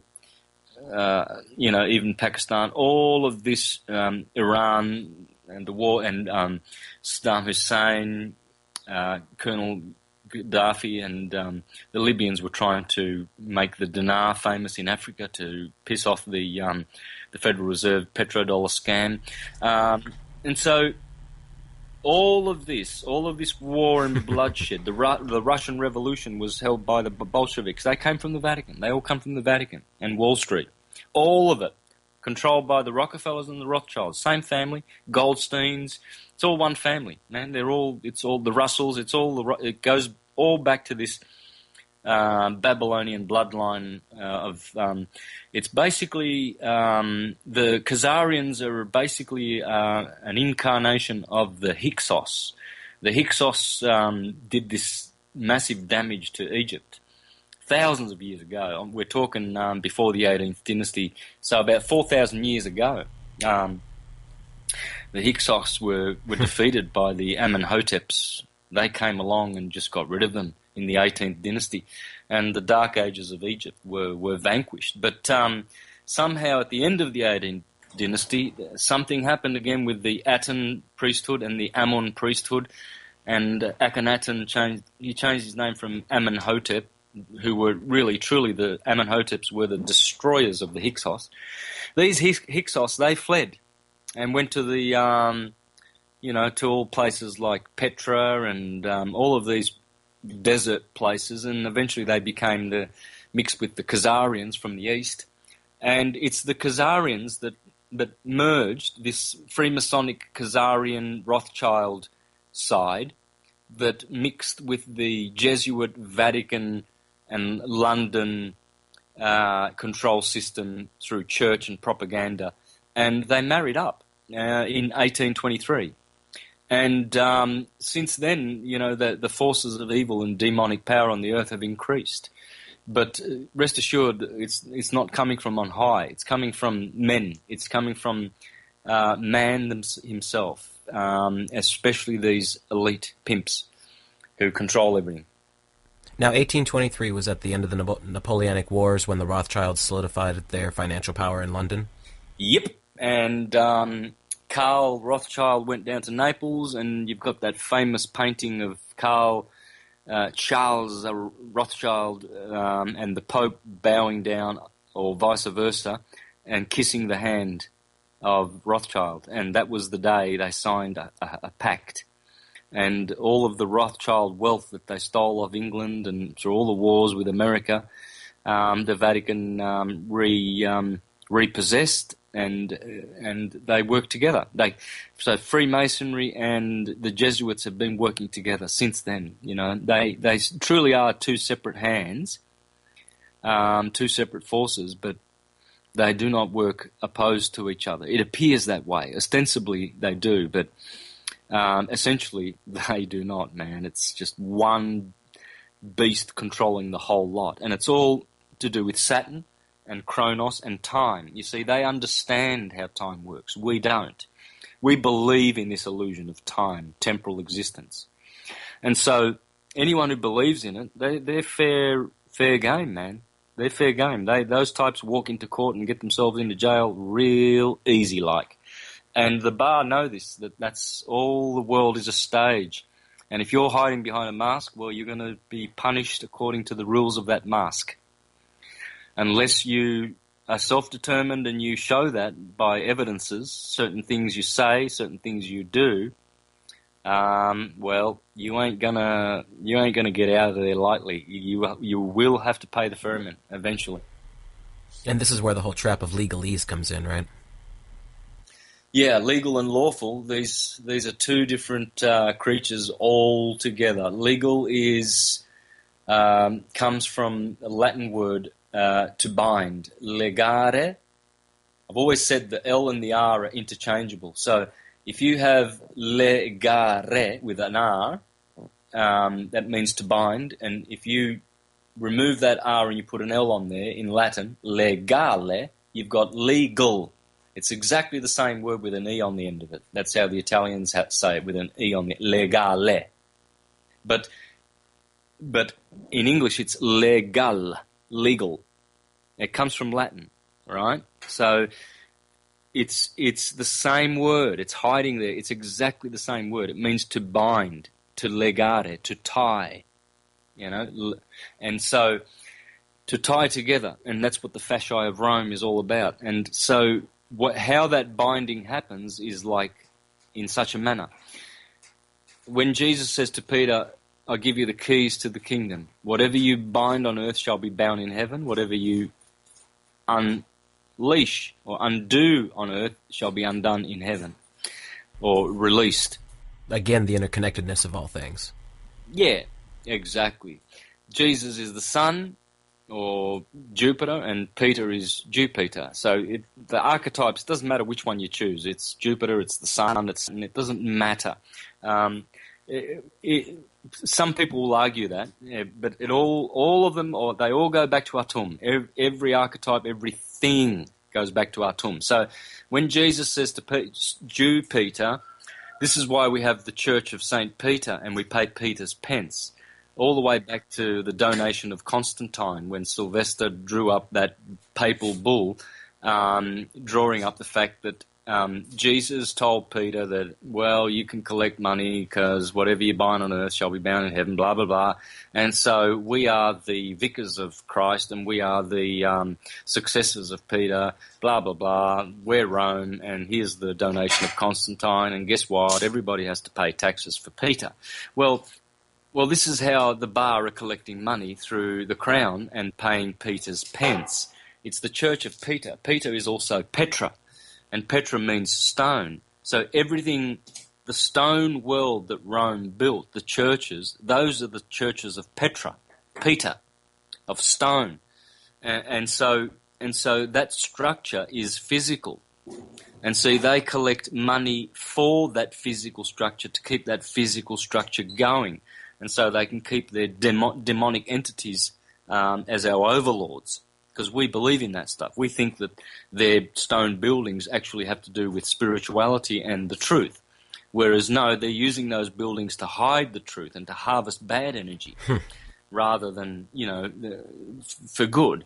Originally, the Masons built churches, from astrological and astronomical archetypes and, configured all their buildings in the shapes of constellations. But and they were good and channeled good energy. But now it's totally a different thing.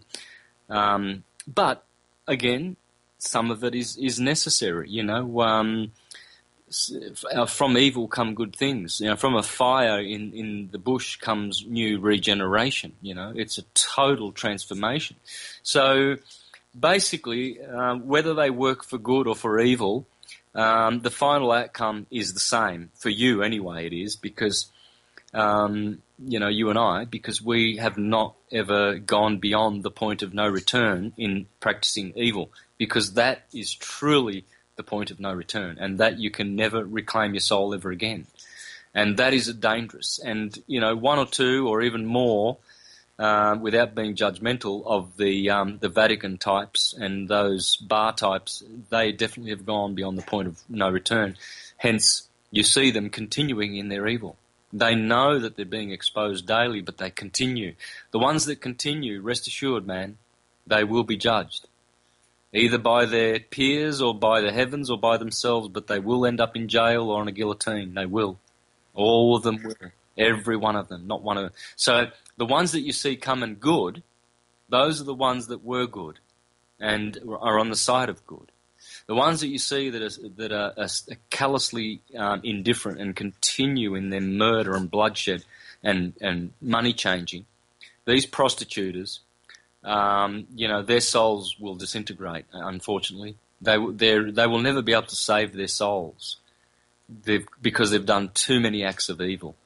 Doesn't matter what you've done that's evil. If you repent and you do get on the path, it's all reclaimable. But there is a point of no return. There truly is.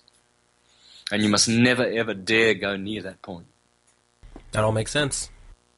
Yeah, well, we know that we haven't because we're here having this conversation. No one has a conversation in pure daylight about the light and about truth that is not going to be vested in that truth one day. These are just glimpses of more truth that we will be possessed of, and that we will live. We will live in the body of truth.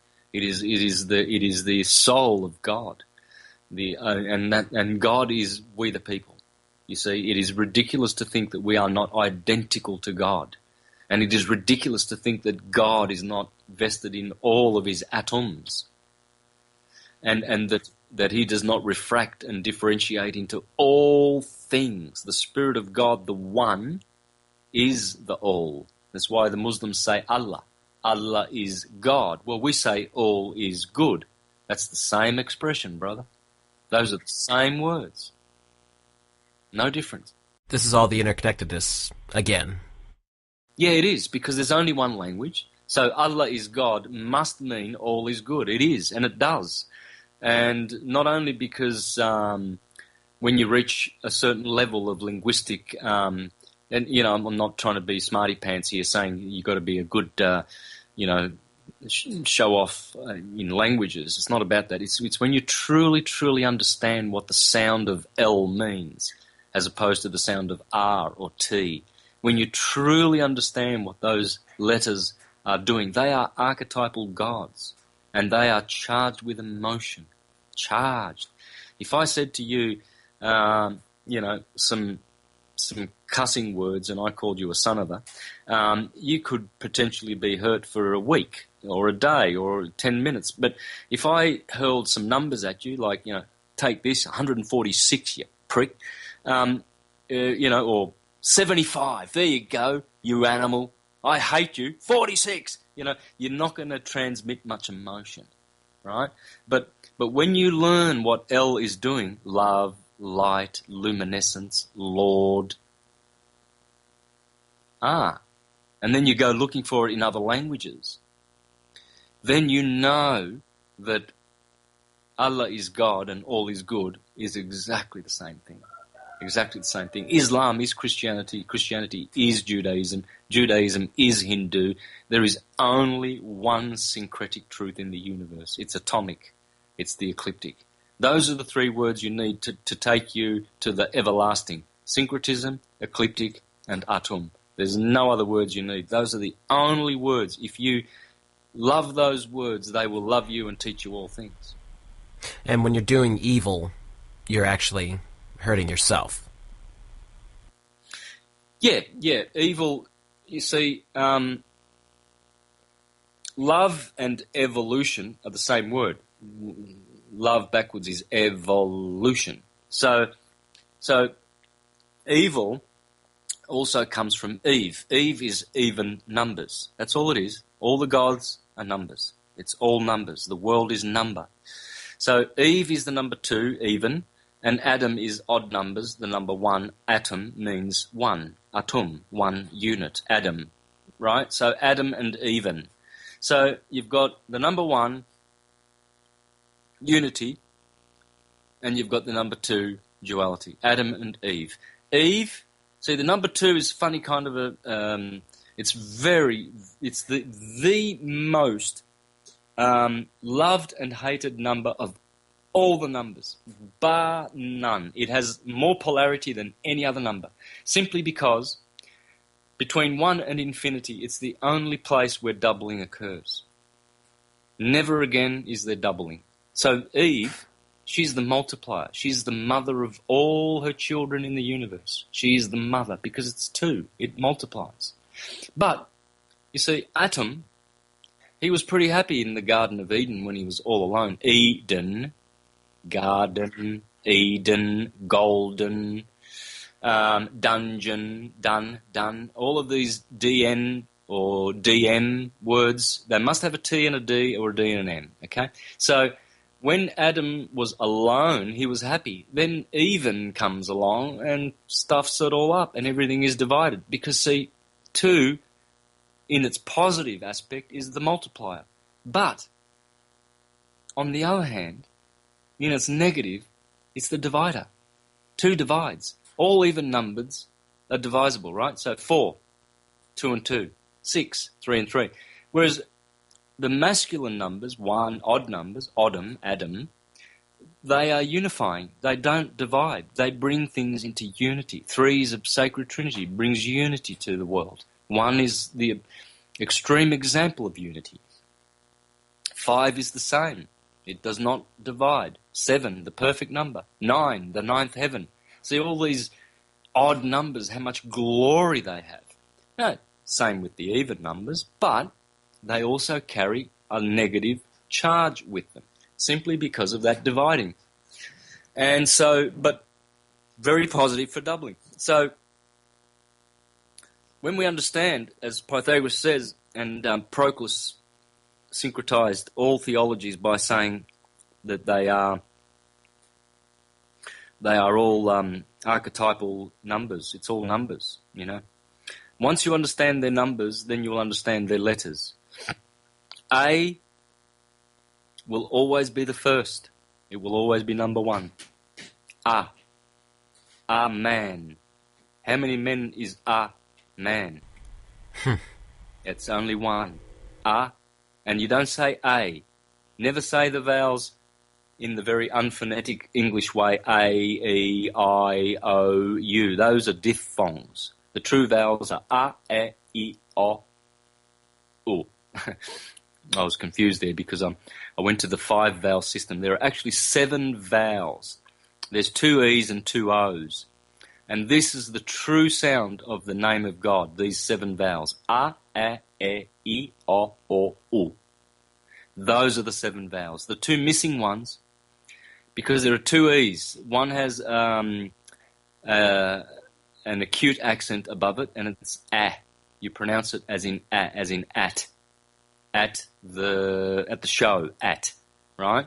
But A, above, that's the letter A. That's the number 1. E, with an acute accent on it, is A, as in at. E with a grave accent on it is E, okay, as in etymology, right? So there are 2 E's, A and E. But A is the true pronunciation for A. What's that deriving from? What language? English, it's all languages, all of them. All of them have these 7 vowels, all of them. A, E. Sorry, let me do it slow. If I do it too fast, sometimes I trip myself up. I'll do this for the recording and people can, revisit it. A, E, I, O, U. And that's A, E, I, O, U. Now, the first E has an acute accent on it. The second one has a grave accent on it. And the 2 O's, it's the same thing. The first O has an acute accent. That's the accent that goes backward slash. That's the backward slash on your computer, right? When you see one of those on top of a letter, the backward slash, that's called an acute accent, right? When you see a forward slash, a very small forward slash on top of an O or an E, that's called the grave accent. And those are the vowels, the 7 vowels. And so what you will see then is that the mind, numbers, vested in emotion, letters, working together, gematria or geometry, sacred geometry, create the mind and emotion or mind and matter universe that we live in. And so when you see these numbers 12 and 7 everywhere in nature, you can rest assured that they are planetary, and all of them go back to the prototype of all prototypes, Saturn, the chief of all the gods, the father of the gods. I mean, Jupiter came along and castrated Saturn, and then he became the god of gods. Of course, the Greeks say Zeus, god of gods, and the Romans, Jupiter, god of gods. But really, he is the son of old man time. Because, see, Jupiter defeated Kronos in that Rhea put him in a blanket and saved him. So out of the principle of time, you see, Saturn represents time that swallows up everything that is born in time. There's always one principle that defeats Saturn's power, and that is the principle of Zeus, the child of Saturn, which allows the demiurgos mind to impress itself on matter and make material forms. That's why Jupiter is the god of gods, but Saturn is the god of gods, and then his daddy Uranus is the god of gods. It depends on what level you're talking about, and it truly does. It truly does, and you've got to have knowledge of syncretism and the sciences, and you can't just belong to one church and exclude all the other churches, because you'll never know. You'll only know one, school or aspect of the truth. You won't know all the truth. You will forever be learning but never coming to an accurate knowledge of truth. And you don't want to be on that boat, man. We need syncretism. It's time to preach syncretism from the rooftops and get it out there. That's why, I've agreed to do this show, because I'd prefer to be sitting home alone, meditating and enjoying my newly found mystical oneness that gives me so much bliss and insights, and every day the downloads are just getting greater and greater. But, I have to balance that between my love for my brothers and wanting to help them to know what I know and to come out of the darkness and the gloom and to be saved and enlightened and illumined. Because, otherwise there is truly no hope to be groping around in the darkness. These luminaries, these planets, they are portals and doorways to great illumination, and we need to respect them for that, pay them some respect, and at least notice their support of all of our opinions and beliefs anyway, not to discount them. These people who poo-poo astrology, for instance, because it's from the devil and it's a pseudoscience, it'll pay them. It will sincerely and deeply benefit them to look at the testimonies of astrology and see what they've got to offer to help them in their path to illumination, because certainly and absolutely all things support one thing. And so diversity and separateness is a disease. It's a malady.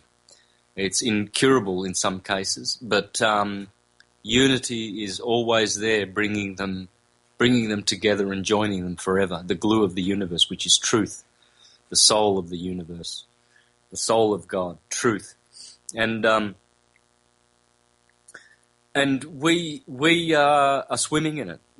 Some have drank of the cup of Lethe more than others, and hence are more opinionated than others. But if their hearts are good, they will swing to the correct polarity, and that will change.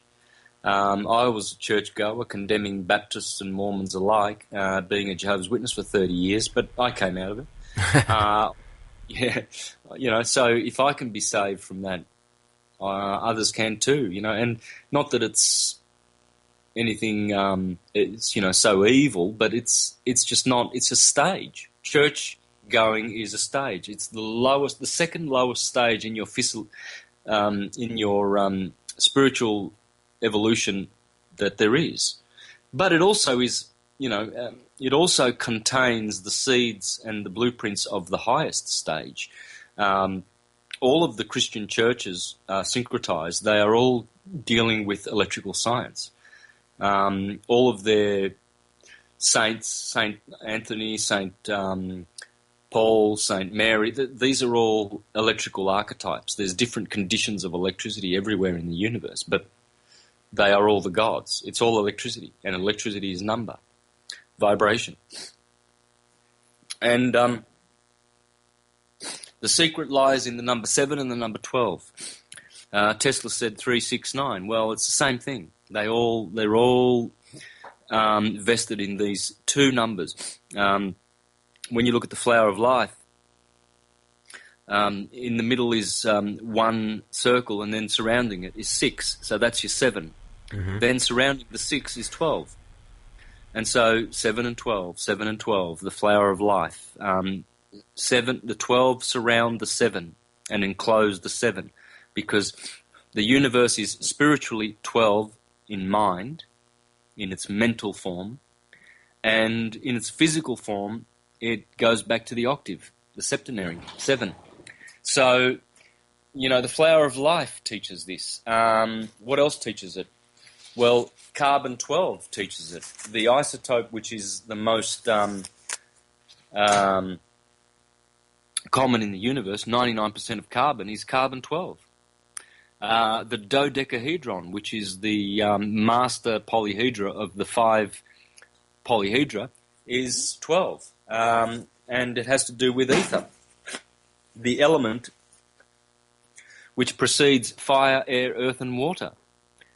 And fire is the tetrahedron, earth is the hex, air is the octa, and water is the icosahedron. So what is the master? Dodeca, 12. So you've got carbon 12. You've got, you've got the dodecahedron shape of the universe we live in. Everything is of dodecahedron. It's the master polyhedra of the universe. We've got the number 12 of the ecliptic. Every ecliptic, which is everything that has ever existed, period, has had an ecliptic. Hence, it goes through 12 30-degree segments along that wave. And those are Aries, Taurus, Gemini, Cancer, Leo, Virgo, Libra, Scorpio, Sagittarius, Capricorn, Aquarius, Pisces. And forever in the universe there is this pattern of 12, 12 and 7, 12 and 7, mind and matter, mind and matter. And these two dance eternally, Adam and Eve, and produce all the phenomenal world that we live in, and all the effects therein. So we can rejoice that we understand these numbers. The more you understand numbers, the more you will understand the science of syncretism, and the more you will grow in the science of syncretism. It's all about numbers, brother. Go first to the numbers, and also secondary to the letters. But they are one and the same. It's just that the numbers have a sound, and those are the letters. Simple. But the number 1 always has that sound, and so these archetypes. And so if you go along the English alphabet, there's 26 letters. But if you put just 9 numbers. So the first 9 letters will be A to I. I is the 9th number. J is back to 1. Although it's the 10th letter of the alphabet, 0 and 1 are 1, reduced to 1. So J goes back to 1, you see. So A, J, and S all have the value of 1. Those are your 1 numbers in the English language. A, J, and S. Atum, Jehovah, and Satan. And these are the archetypes of 1. Satan is atom. So it's the same thing. Atan or Satan. And then you've got Jiva, Jehovah, the J. These letters are all 1. They will always be 1. J will always be 1. Always. It will never have any other value. The J. The Yod in Hebrew. 10. J. And same with the S. The S is 1. That's its true home. S is the sound of 1. It breathes. It's the third power of 1. A is the first power of 1. J is the second power of 1. And so, and then B is both. Binary, 2. And in all languages, B is always defining 2, expressing 2, releasing 2, and so on and so forth. And once you understand this, nothing will stop you. Nothing will stop you on your path. You will know all things. It's the numbers and the letters that are on the ecliptic, and the ecliptic is the true path of enlightenment. I'm about to present and release 22 PowerPoint presentations on YouTube soon. The first one will be Atomic Language. 250 pages on PowerPoint presentation on evidence supporting this teaching that all is Atum, and supporting. So basically, I'm not making this is not dogmatic or doctrine or anything. It's just supporting evidence to the expression all is Atum, to test whether the Egyptians were right or whether they were wrong.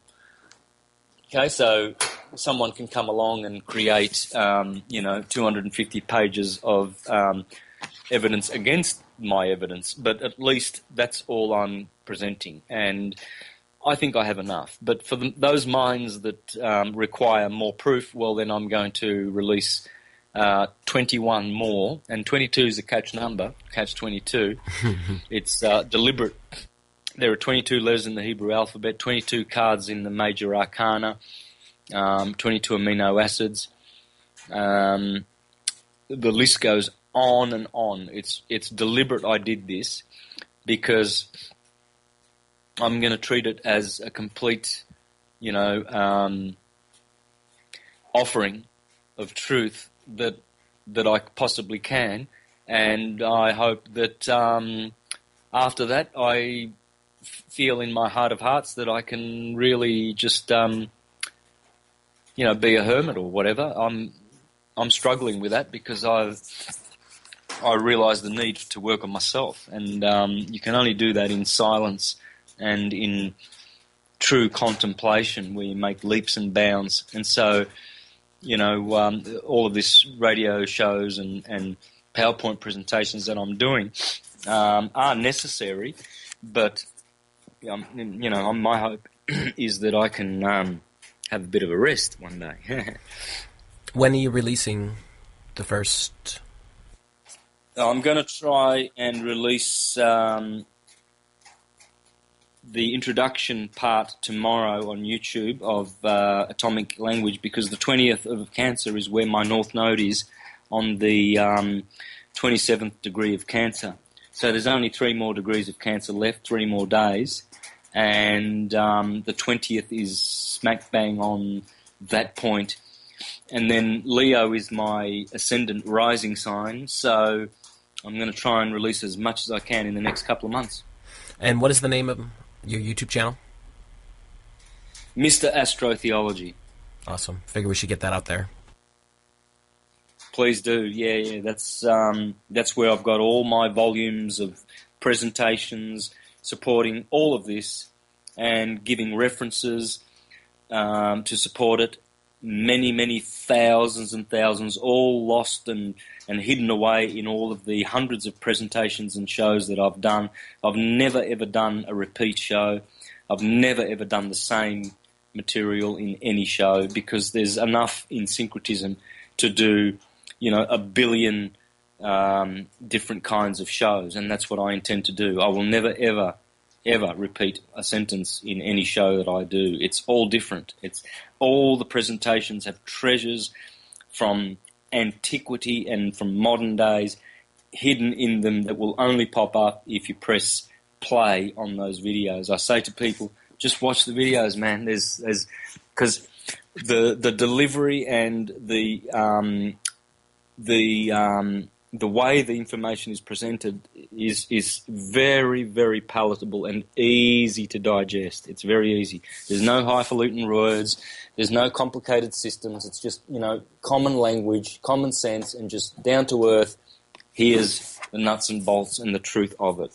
And so, I beg people and urge them, watch the presentations, man. Watch them while they're online now. Watch while you can. Yeah, they will lead you to the path. You will be on the path when you know the ecliptic. And unfortunately, as far as the ecliptic is concerned, I'm probably the only one that really is dealing with it holistically and syncretically and properly as it should be. There are others. There's many great other syncretists, but you have to do it with the ecliptic. It's the ecliptic and nothing else. There's no other big toe. There's no other way. No other way. It's all about the number 12. Tesla was right. 3, 6, 9, 12. That's it. And I can do another show if you want. I would love to spend it on the number 12. Absolutely. And instead of Saturn, I would like to focus on his daddy Uranus, because Uranus's cycle is 84 years. That's 7 times 12. 84 equals 12. 2 and 1 reduced to 3. Uranus's archetype is the number 3. He is the quintessential savior of the universe. He is the 8th sphere beyond us, and he is the sphere of the heavens. In other words, all the stars are in his sphere, and that is the firmament. Above our heads is a firmament, and above that is the waters above, and that is Neptune. Neptune controls the waters above. So we're in a dome. We're in a sphere, man. There's a dome above your head. When you see blue sky, that's a dome. That's water up above your head. Those are the waters above. And Uranus rules the firmament, which is a glass, sort of a crystal structure. It's called the firmament, and in those are the stars. The stars are in the firmament, and the zodiac and all of those. And that is slipping contrary to the ecliptic. And that's Uranus is responsible for that, and there's a reason why that's happening. But beyond Uranus then is the water, which is called the crystalline sea, and then Pluto rules the primum mobile, which is the first sphere. There are 10 spheres. Kabbalah teaches this in the 10 Sephiroth. And so Pluto is the outer ring, then Neptune, the waters, the psychic waters of Neptune, and Poseidon is his Greek name, and then is Uranus, and he rules the firmament. And that firmament is where we are headed. That's the Milky Way is there. It's all there. And we actually, Uranus deals with the mind and numbers, and Neptune deals with letters and emotion, our emotional nature, and Pluto is simply the representative of spirit, death and destruction, true spiritual existence. Pretty much like Saturn. Pluto and Saturn are very, very similar, man. Pluto does the job of Saturn on a higher plane, but they are both very dark orbs and very salvific in their work. And these are the 10 heavens. You can do a 7 system or a 10 system heaven above. 7 is the physical planets inside the dome. Dome is an atomic word because Dominus, the Lord, is the dome that we live under, and it is the sun. Adom. Everything is dome, man. Everything. When you see that word which you will when you see my presentation, you will understand why all is atum. The whole universe is made of atoms. You have an anatomy. You have your body is in the shape of a tomb, like the cathedral, in the shape of a T, the Celtic cross, and that's all there is, man. That's the mold of matter is the cross, spirit and matter. And so what we find is that once we escape the 7, Elohim, the tyrants, then we are in a higher octave of Uranus, Neptune, and Pluto, and basically we are in control of our minds, and we have the universal mind rather than the individual intellectual type, the sophist type that really commercializes wisdom and doesn't know how sacred wisdom is. So what we have to do is rise above this this octave that is controlled by Saturn. That in that capacity, Saturn is evil. And is that what the elite, they're trying to do to us? Absolutely. Everything they do is in the knowledge of how the system works. They know what Saturn does. They know everything he stands for and every work of his in creation, whether it be in their bodies, whether it be in politics, in finance, in spirituality, in buildings, in plants, in herbs. They know that archetype exists. He's one of the 7 archetypes of physical creation that exists and gives structural life to things. Hence, when a child is born in time, he is born in atom, in Saturn's world. That is a temporal world. Tempo, time, kronos. It's all the same thing. And so they see bodies in this temporal world, and they have, because they have this pole and bent and inclination to parasite of other beings, they enslave people immediately because they are fair game if they sign on the dotted line. Signing is sinning. Sinners suffer the consequences of signing. Always. You always suffer the consequences of signing. In this system, you can only own things through the legal name. Titles, like property, cars. Right. They are all registered, right? So it all belongs to the crown. So really it does. It belongs to old man time. Your car, if it's registered, is registered to the Regis. Who's the Regis? Oh, well, that's Saturn. He's the king. He's the only one with the crown, with the chakras, the rings.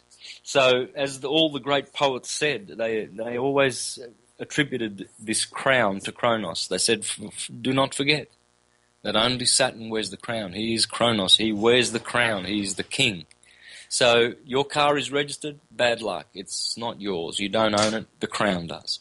Your home, your land, all acquired through the false idol, the false image, the legal name, and so it's all false. You don't own it. Well, you can't own anything because they own you. That's right, brother. Exactly. It's usufruct. Use the fruit. It's a usufruct system. There is no such thing as ownership. No such a thing. It doesn't even exist. The concept is not even... You can't even conceive of such a thing, of ownership. And yet there are people saying, I own, that's my property. And they go to court saying it. I require the restitution of my property, or whatever. You know, and the bar pedophiles, they grant it because they want the illusion of property ownership to continue. And all these imbeciles are still, I require the restoration of my property. I've got some property.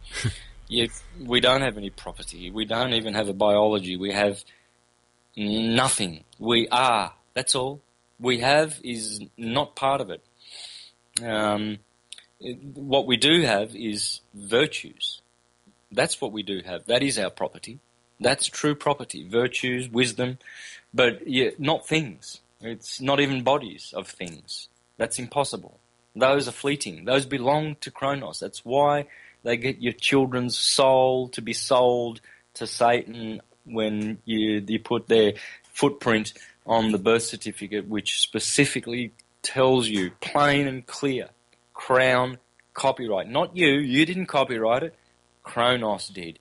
So all of these bodies, whatever, entities that own shit, they belong to Timmy. It's Timmy and Tommy, man. And see, as I said to you before, atom means unity, but Tom, what does Thomas mean? It's an Aramaic word. It's pretty universal. There's the tomb of Thomas, St. Thomas in India. There's St. Thomas in the town my father was born in Italy, San Tommaso. There's the month of Tammuz, which is the Jewish month of Cancer, the sign we're in right now. It's called Tammuz. There's all of this Tom. You know what Tom means? Well, it must mean the opposite of unity, of atom, because the alpha privative in Greek deprives the following word of its true meaning. So Tom must mean what all the dictionaries, etymological dictionaries, tell us. It means twin. Thomas the twin. Thomas Didymus. Dimmus. Dim means twin. Dim means light that is dim because it's red and blue. It's not white light. It's dimmed. And that's what dim and Tom and Dom and atom and Saturn, it's all about conditions of light. And that's why drummers play their tom-toms. Because it's atoms, it's atomic, it's sound, tom-tom, tom-tom. That's why your heart has a thymus gland attached to it, and it's a twin gland, because it's the Thomas gland. And that's why your heart is dominus, because when you listen to it in meditation, it says dum-dum, dum-dum, dum-dum. You listen to anyone's heart, and there it is. There's the dum. That's why they said in India, all is Your body, the sound of your body is telling you, your heart is speaking to you the words of Om. Because every day there's 21,900 beats and breaths. That's breaths. But I think the heartbeats are 25,820, the processional number, every day. And so, dum dum, dum dum, dum dum, but we're not listening. And dum means twin, because atom means unit, one. And all there is in the universe is a oneness and a duality. 1 and 2, the number 12. The whole universe is 12, period. 12 is the perfect way to describe the universe if you're going to have one thing to describe it. Or the number 7. Take your pick. Is there a significance that red and blue make purple? Yep, of course there is. Absolutely. And the opposite of green is magenta, which is purple, really. Red and blue, your bottom chakra, of the bottom of your torso is red, right? And the top, where your throat is, the top of your torso, that chakra is blue. See, because red is the letter R, and blue is all about the letter L. And both of those can be found in atom, the proton and the electron. Because there are three things that are born from atom: the neutron, the proton, and the electron. See, these two letters that can be prolonged, R, L, these are called liquids. The R is called the rhotic liquid, and the L is called the lateral liquid. These are consonants that have specializations. And see, the proton must have an R in it, and the electron, its opposite, must have an L. The letter R, see, proton is really pyroton. You've got to insert the Y. Pyro is fire. Mm. The L in electron, that's liquid. That's water. L, liquid. Liquid. And land, earth. So your electron is doing all of the emotional things. That's your emotional archetype inside of atom. And the R is the mental archetype. The letter R is the 18th letter of the alphabet, 666. The letter L is the 12th letter of the alphabet, 6, 6.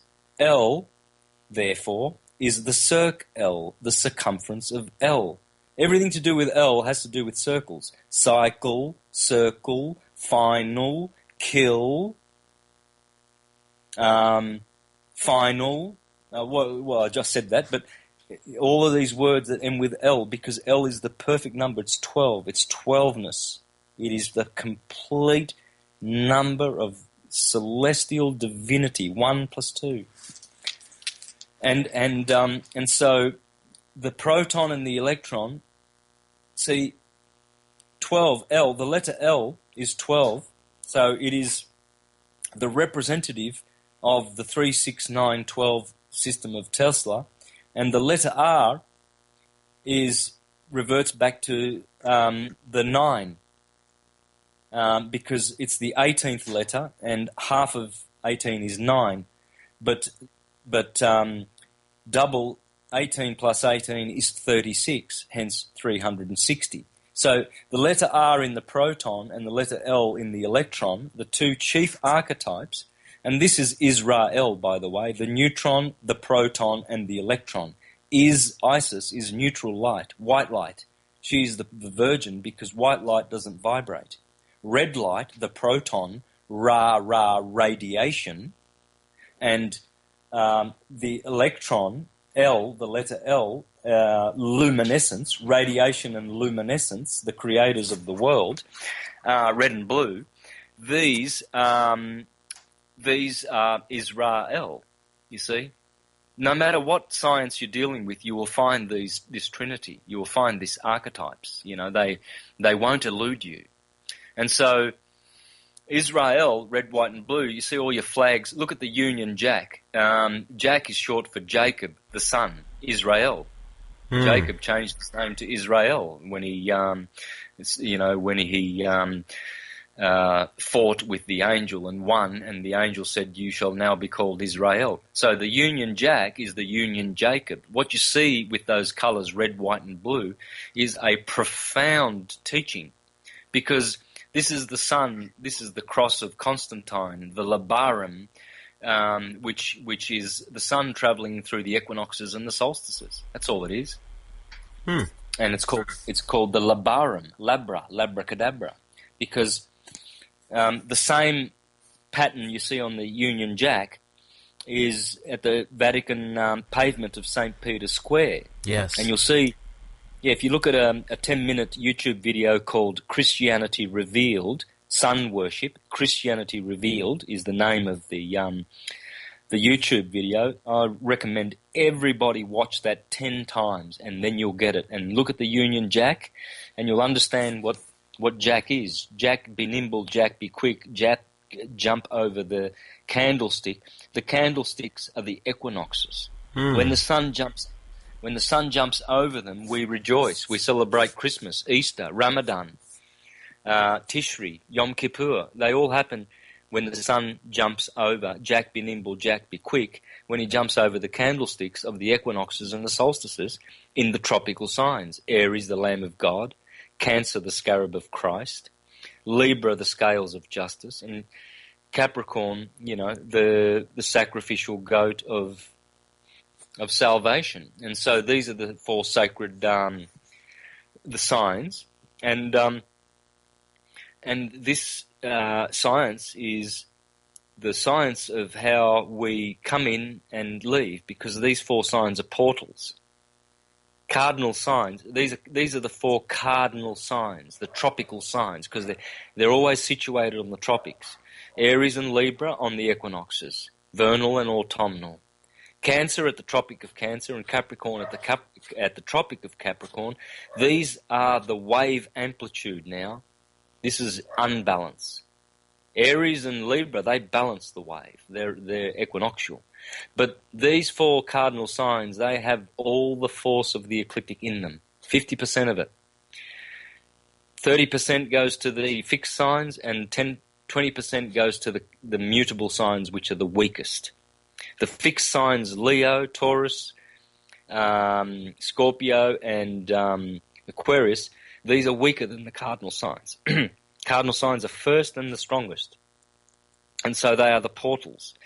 And what are portals? Well, that's what the ancients told us, that at Cancer, at the solstice, is the gateway of men. Souls come into our solar system when the sun is in Cancer. And the Tropic of Capricorn was called the gateway of the gods. Well, Saturn rules Capricorn, and we come into incarnation through the rings of Saturn, go all the way through the seven heavens, through the earth, through the moon, the last one, onto the earth. Then when we've exhausted our selfhood and our desire to be an individual, then we return to the universal and we climb that ladder. And Saturn's the last one waiting for us, man. And if we don't got the currency that he requires for ascension, we fall back down that ladder, man, rung by rung. And we come back, and the moon, besides, I mean, if we haven't got the right currency, the moon she's the prima donna, she's the letter A, she's the number one. She will not let you go beyond her rings. That's why people who are souls that have bounced back to reincarnate are called monsters and demons. Deities of the moon, moon stars, monsters, demons. Oh, he's a monster. His mother was lovely, but her son, he's a monster. He's a demon. Well, yes, because that soul that was born in the womb of a good woman and became a thief and a killer and a murderer was bounced back by the moon to become a monster and a demon. The teachings tell us that. Pinocchio teaches that. What happened to his friends? Ulysses, what happened to his friends? They were turned into swine. Probably because they're eating swine. Who knows? In the end, you are what you eat. Why do we say you are what you eat? Because it's true. If you eat swine, you are a swine. There's no looking good at a French cafe when you're eating, pig's bum called bacon and eggs. There's no looking good at all. There's nothing at all. A philosopher will laugh at you. A mystic will know where you are. You are in prison, in hell, in a murderous, lustful, painful situation. You are. Anyone you see eating pork, anyone, rest assured they are miserable, depressed, and in severe, all kinds of trouble, full of parasites. There are so many worms and grubs and parasitic entities that live in pork flesh. For a start, just buy yourself a microscope for a start, and get that one behind you. But eating pork is the lowest. It's worse than cannibalism. I think a cannibal is more dignified than anything that eats pork. Pork is just truly, truly, truly disgusting. And the Roman elites put human DNA in some of those domestic types of pork. Clearly you can see it. Their organs and skin is so similar to the DNA of humans. Yeah. And basically all of these people that have bacon and eggs for breakfast. They're eating their own kind. So they're not only swine, but they're cannibals. This is sad. This is so cruel. My heart goes out to these people that are eating meat, and my heart goes out and I cry for them. But at the same time, I let them go. I've eaten meat all my life up until 7 years ago. I've done injurious things. I've done bad things. I've done things I regret. So I'm allowing myself to have done those things. I will allow anyone else. I love them much the same, just the same. There's no hate. There's just urgency. And the truth must be told. We must change what we eat. Because if you are what you eat, well then, if you're eating blood, well then, was that animal killed? Yes or no? Of course it was. Did it die? Right.